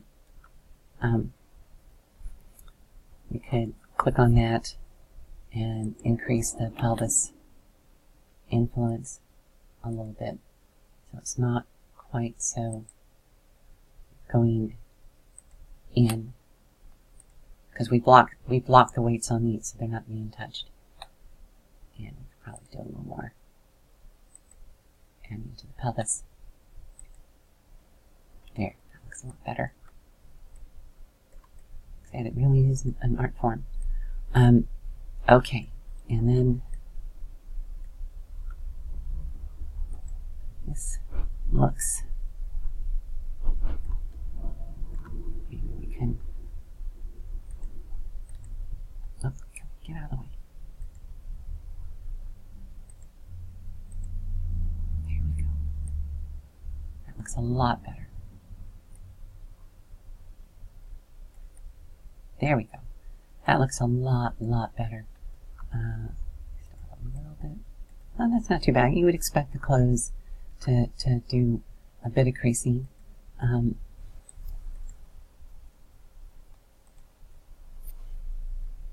make sure. It looks like gotta come back to the bind pose though. See, that was too much impel. That was too much pelvis.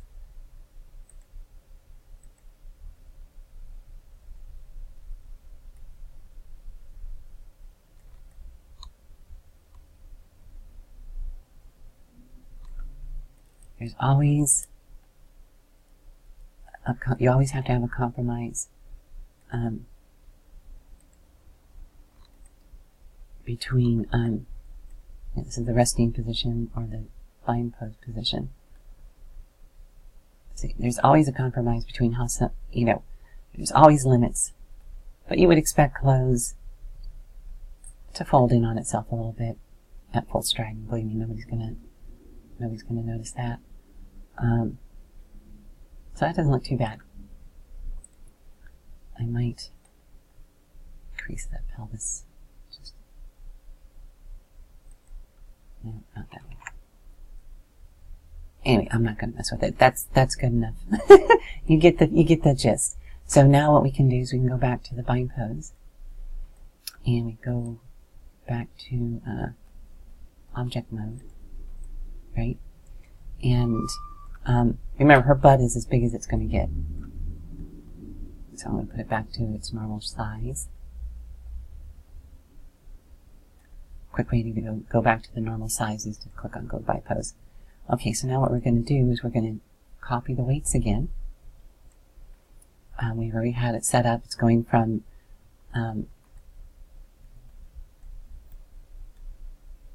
there's positive Y's to the left. So we turned off positive to negative. So now it's going to opposite negative to positive. Because we did the right side again. So we're going to go apply. And then hopefully what we see is that.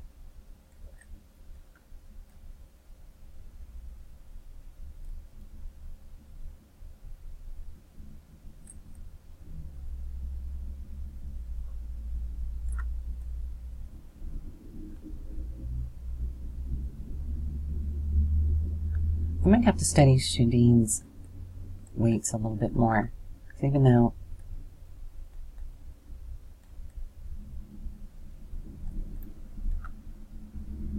it looks great in the stride, when it's halfway between the two, it kind of sticks out a little bit. Of course, that might be a nice sort of,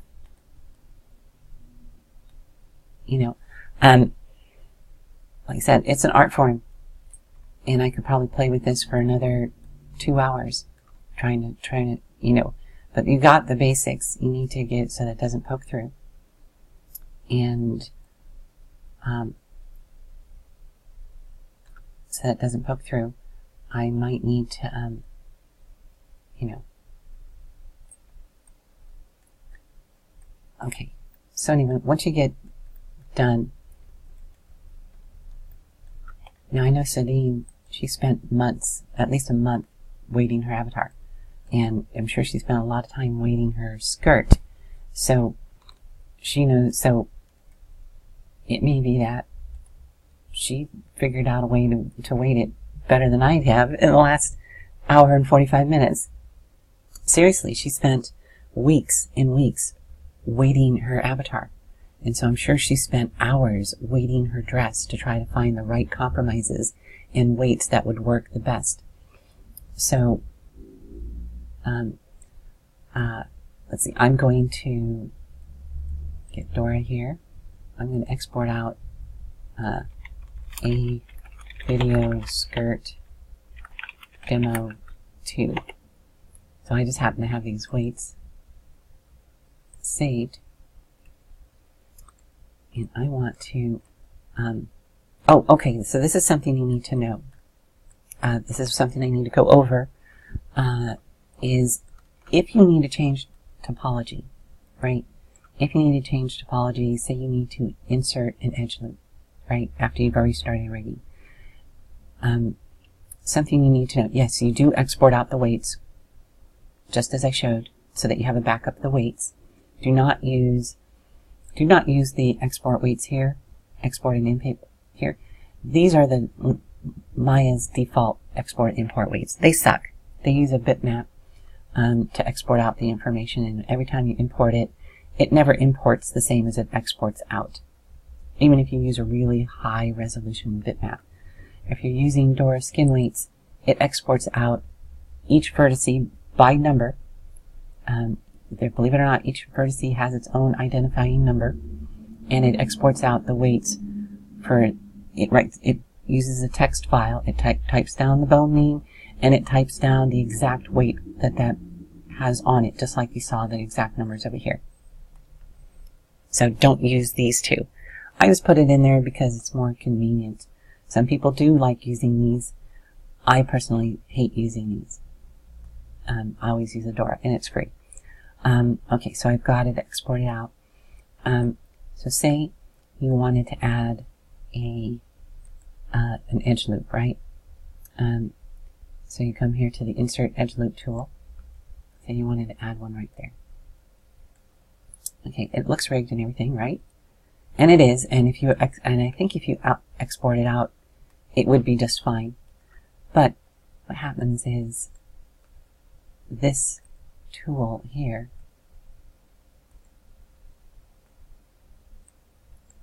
does not like it because it's created a tweak. And even if you export out the weights as it is right now, you could export out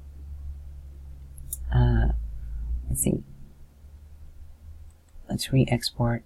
Well, let's do another one.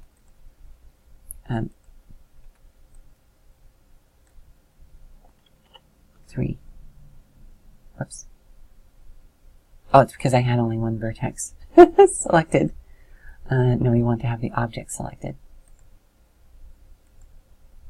Okay, now it did 403, because that's how many vertices make up this skirt. No UVs, because there's no UVs for this skirt yet. Okay, so we just exported it out, number 3. What you have to do is, let's see, let's go to bind pose first, and delete history, freeze transformation. I could have detached skin. You can't detach skin with history. I could have detached skin, then delete history and freeze transformations. But delete history automatically detaches the skin. Okay, let's go to select all bones, select our skirt, smooth bind skin. We're using all the default settings. Okay, we got the, see, it's the default. Go to bind pose. Although you don't have to go to bind pose, you can import. We're going to import the number 3 using vertex order.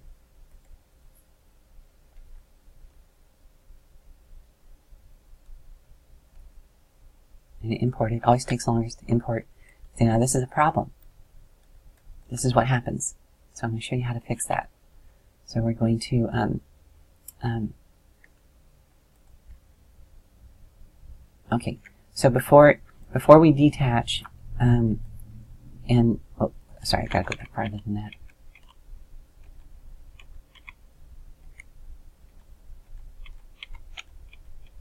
There we go. Now it's back to being rigged. Okay.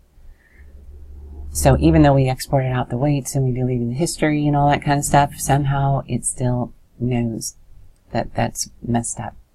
So exporting out the weights is not going to work. Okay, so you export out your weights before you add any edge loops or anything, which is this one. Okay, so what you have to do is you have to duplicate this skirt. Make sure you're in the bind pose, because if you're not in the bind pose and you say you duplicate the skirt like this,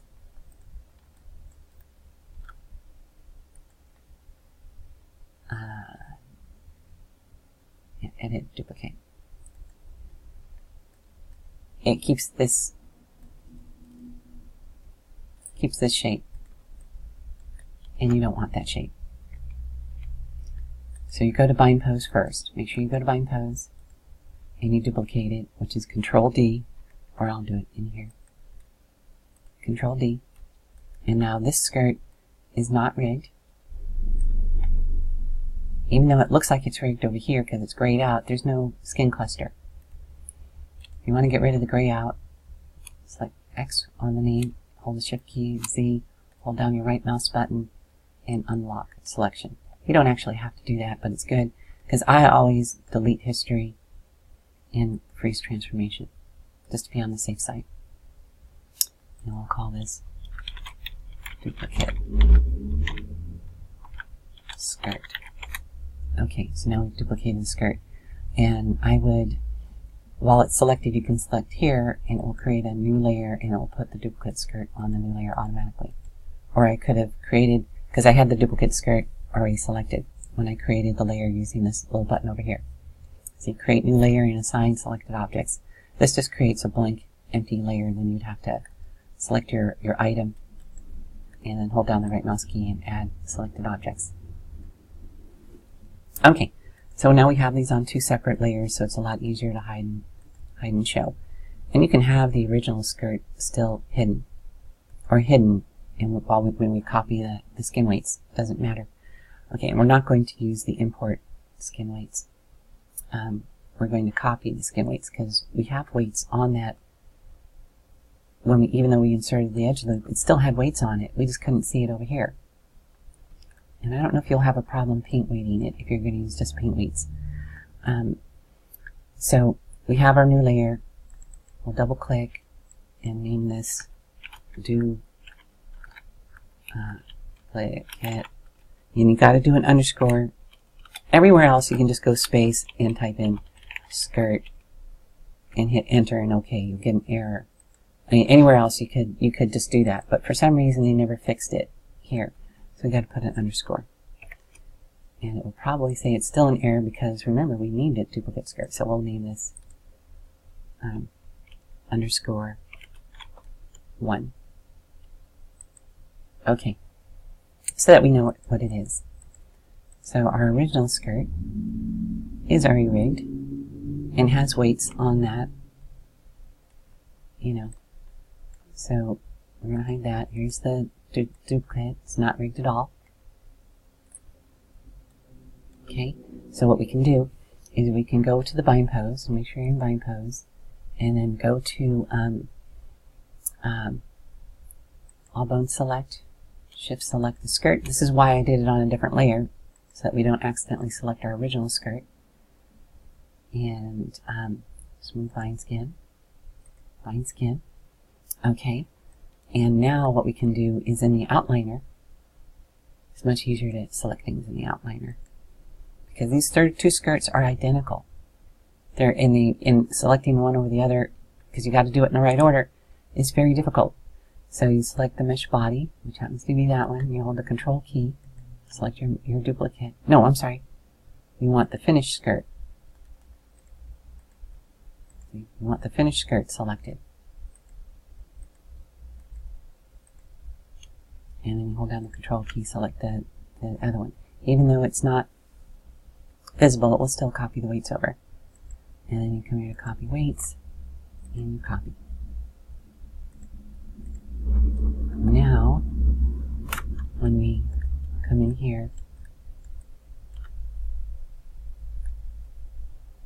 and select a vertex, it's now showing properly. So you can edit it and you can do all the things you need to do. So, so that's a workaround that you might, like I say, you might find that you don't have enough vertices in between the legs and you got to add an edge loop. And you've already done a lot of rigging, and now you're like, you know, you're like, oh man, I can't use this thing now. That's how you get around that. Okay. 2 last things I want to go over, and this is a 2-hour long video, is, and I think my limit is 2 hours. So, okay, so you have your rigged skirt, and it's rigged to all bones in the skeleton. That's 159 bones. If you try to export out the DAE and upload it, you'll get a gray. You won't be able to select include skin weights because maximum number you can rig it to is 110. So how do you get rid of that? Super, super, super easy. All you do is select your skirt, come here to animation, come here to skin, come down here to edit smooth skin, and remove unused influences. It removed 147 bones out of the skin cluster. Now this skirt will upload just fine. So that's how you do it. That's how quick and easy it is. If you're using a newer version of Maya, you might have to do it. We're coming really close to, I got less than a minute now before I run out of time. So that's that. Let's see. I got less than a minute. Okay, so let's look at this skirt. Copy the weights here to here. And copy weights, skin weights. Copy. Oh, it probably won't look right. Oh, okay. It just happened to be using the same bones. So yeah, Shadine's weights on her skirt are better than mine. I'm going to have to study her skirt. See, Shadine is a wonderful, wonderful weight painter. So those were probably not errors. Although she does have cut through though. See, it does still have cut through. So if you don't want cut through, you got to do my method. If you don't mind some cut through and using, I got to go. 5 seconds left. Use an apple. Always use an apple. Okay, have a great day. See you soon. Oh, it went over 2 hours. I guess that was my hard drive limit before. I deleted a few things. Anyway, so yeah, that's basically it. Her does look great. I might be able to adjust the weights a little, so that it doesn't poke out so much. Might have to add some more edge loops. There'll be a lot of stretching of the texture, but adding more edge loops, I might be able to get it so that it doesn't show the cut through. Like add an edge loop here, add some more edge loops between here, and adjust the weights. Just don't touch the weights of the center one, which is this one. Adjust the weights a little bit more, and might be able to, although I'm not sure. No, I don't think so. It's always a compromise. It's always a compromise. Yeah, I don't think I would, even if I add extra edge loops. But Shadeen is, or Sadine is a wonderful weight painter, and each designer has to make choices. You have to make choices between where's that skirt? Oh, there it is. Between what looks good movement-wise from different angles and poke through. You know,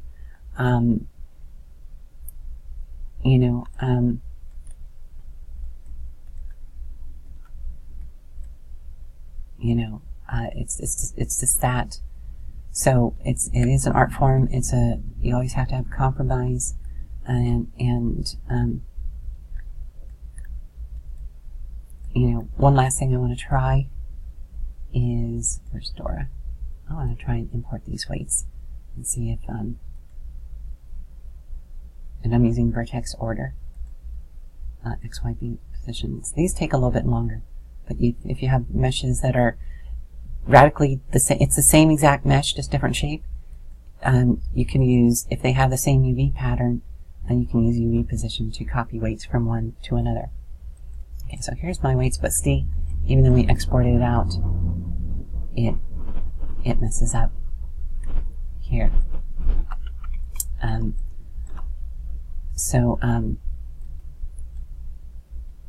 But I still have my finished skirt, which was rigged the way I rigged it.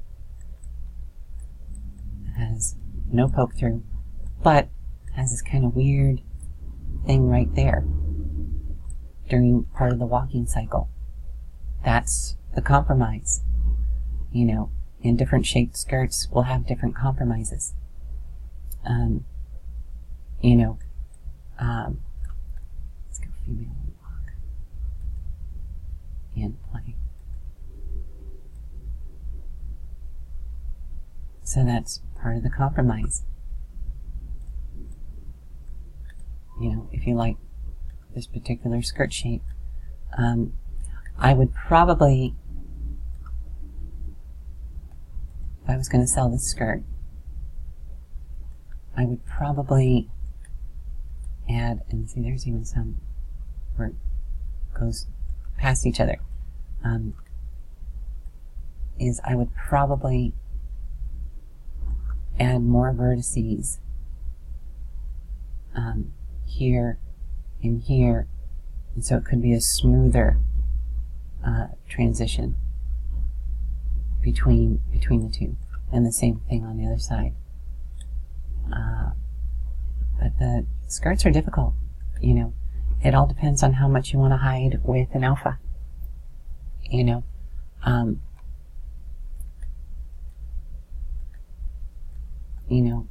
the tighter the skirt, the more difficult it is. The looser the skirt, the more you can get away with. This is a pretty tight skirt. You see it wraps around the butt and comes in and flares out. If it came straight down, it wouldn't be so difficult.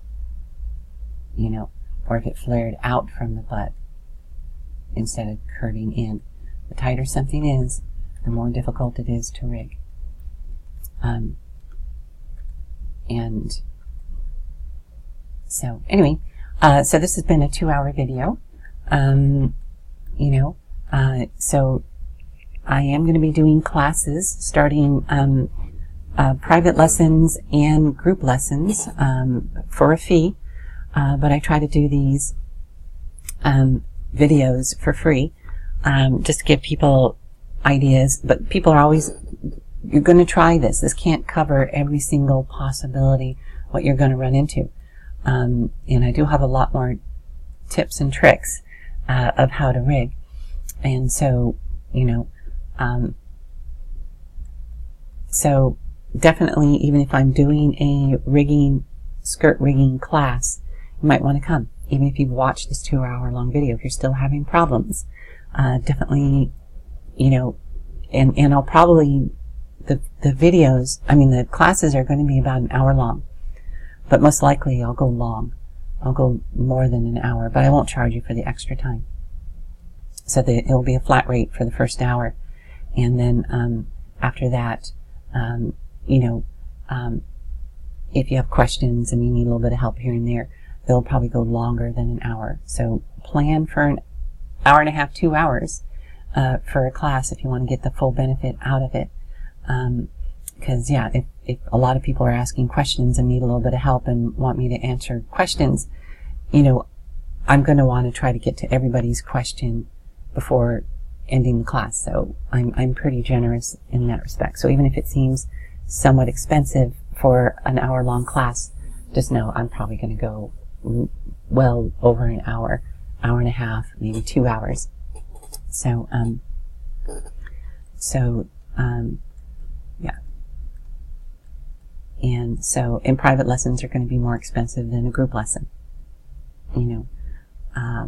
Although I'll probably make more money on a group lesson because it's less money from a larger number of people that will add up to, but I'm going to try to keep the class sizes fairly small, so that I don't have to sit there for 3 hours to answer everybody's questions. So, I don't know, I'll have to play with the group sizes. Maybe it might be 5 or 6, or it might be 10. Or if it's something that there's not a lot of questions to it, very rarely there's a lot of questions to it, it might be 15, 20 people in a class. But the bigger the number of people in the class, the smaller the amount of, that's going to be.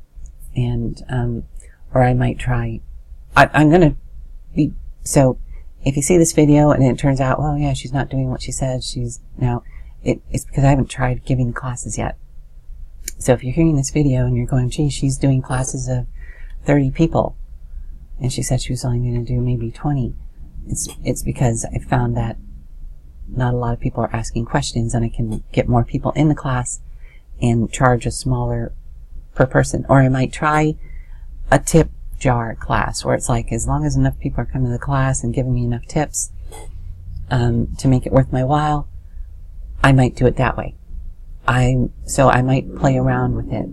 So I have an idea of how much I need to make per class so that it makes it worth my while to spend that amount of time helping people, which I really love helping people, but I have bills to pay just like everybody else. And so if it's not making me enough money, I might not be able to do a tip jar class. So, so I'll be playing with the different formats. So awesome. So this has been my longest video ever. 2 hours and 9 minutes running. So, hopefully YouTube won't have a fit when I upload this. They usually don't for educational, and this is educational. So, so hopefully you see, that, yeah, if you're paying somebody to rig clothing, even though this is a pretty simple skirt, it's not double layered, there's not snaps and loops and all that kind of stuff. It does take a while. Although if they do have a skirt for you, it can speed up in the kit. It can speed up the process tremendously. You saw that I got the front of the skirt rigged within a few minutes. In the back of the skirt earlier in the video, it only took like 5-10 minutes. That's because Shadeen has already an awesome skirt to start with. But the nice thing is, after you've done your own rigging for a while, you can use your skirts that you've already rigged and use them to copy the weights from. So you can build up a library of your own. I believe you can even take this skirt and if this is too low poly, and go edit mesh, where's add divisions.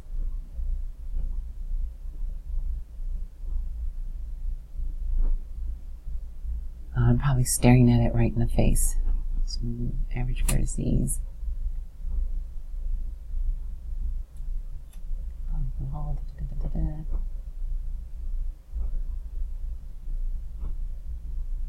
Anyway, oh, there it is, add divisions. You can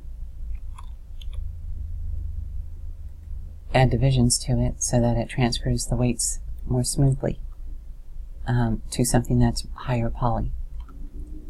You can see it's still rigged. So you can copy weights that way. So you can do a lower poly skirt and then add divisions to it to create a really nice skirt to transfer weights from.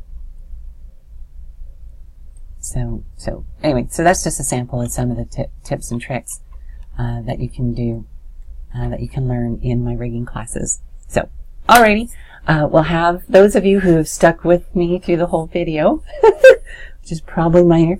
I hope I didn't say too many times, as I say it right then. I hope I didn't say too many times. I've been trying to really break myself of that habit. So, see you in the next video. Have a great day.